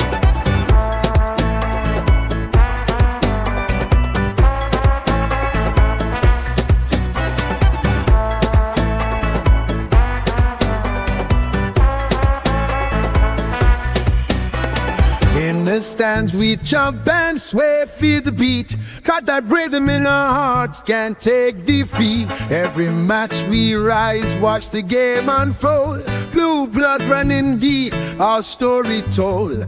With every win we celebrate our crew. Chanting songs for Chelsea all day, it's true. All them a cheer, them a cheer. Cheer, cheer, cheer, loud, loud, loud, no one. All them a cheer, them a cheer. Cheer, cheer, cheer, cheer, loud as the crowd. So the banners fly high under the sun. Every player on that field, together we run. With each kick we feel the passion ignite. For Chelsea our hearts shine forever bright. All them a cheer, them a cheer. Cheer, cheer, cheer, loud, loud, loud, no. All them a cheer, them a cheer. Cheer, cheer, cheer, cheer, loud as the crowd.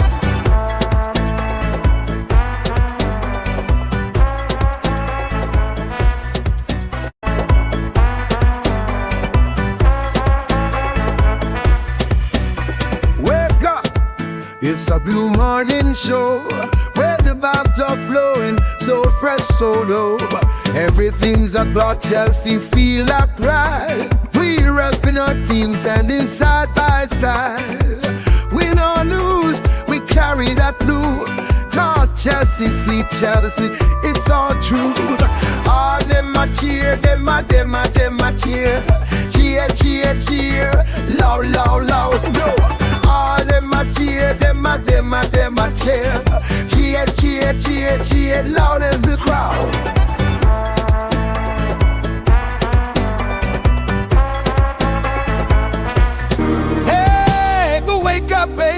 It's a Chelsea day. So blue, baby, let's chip and play. Talking dreams while the sky stays bright.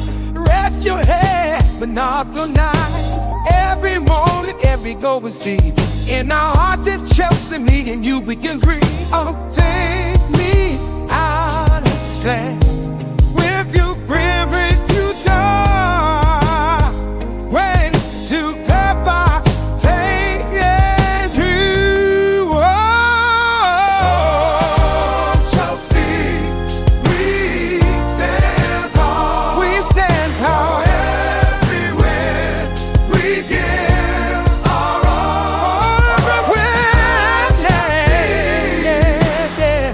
Forever but true. We must be. Together we rise. Just me and you. In nights that you will go on. For Yahweh so near to my own. It will like so live in river. Whoa, whoa. In the blue, our spirits fly. With every cheer, we touch the sky. In this love, we find our way. Chelsea forever, day by day. Whoa, Chelsea stands tall. Cover up with the hand. We give our all. Chelsea,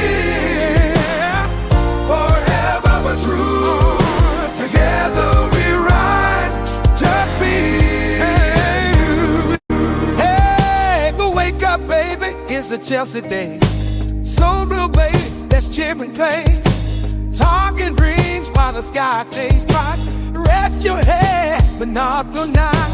Every moment, every goal we see. In our hearts, it's Chelsea, me and you, we can agree. Oh, take me out and stand with you, privilege you talk. When to tap our take and you. Oh,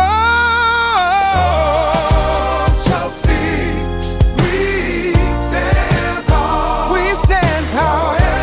Everywhere we give our all. Everywhere, yeah. Forever but true. We must be. Together we rise. Just me and you. In nights that you will go on. For Yahweh so near to my own. It will like so live in river. Whoa, whoa. In the blue, our spirits fly. With every cheer, we touch the sky. In this love, we find our way. Chelsea forever, day by day. Whoa, Chelsea stands tall. Cover up with the hand.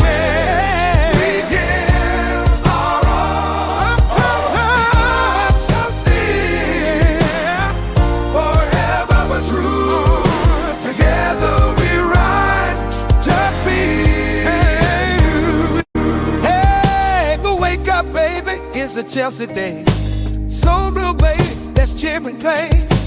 Talking dreams while the sky stays bright. Rest your head, but not the night. Every moment, every goal we see. In our hearts, it's Chelsea, me and you, we can agree. Oh, take me out and stand with you, privilege you talk. When to tap our take and you. Oh, Chelsea, we stand tall. We stand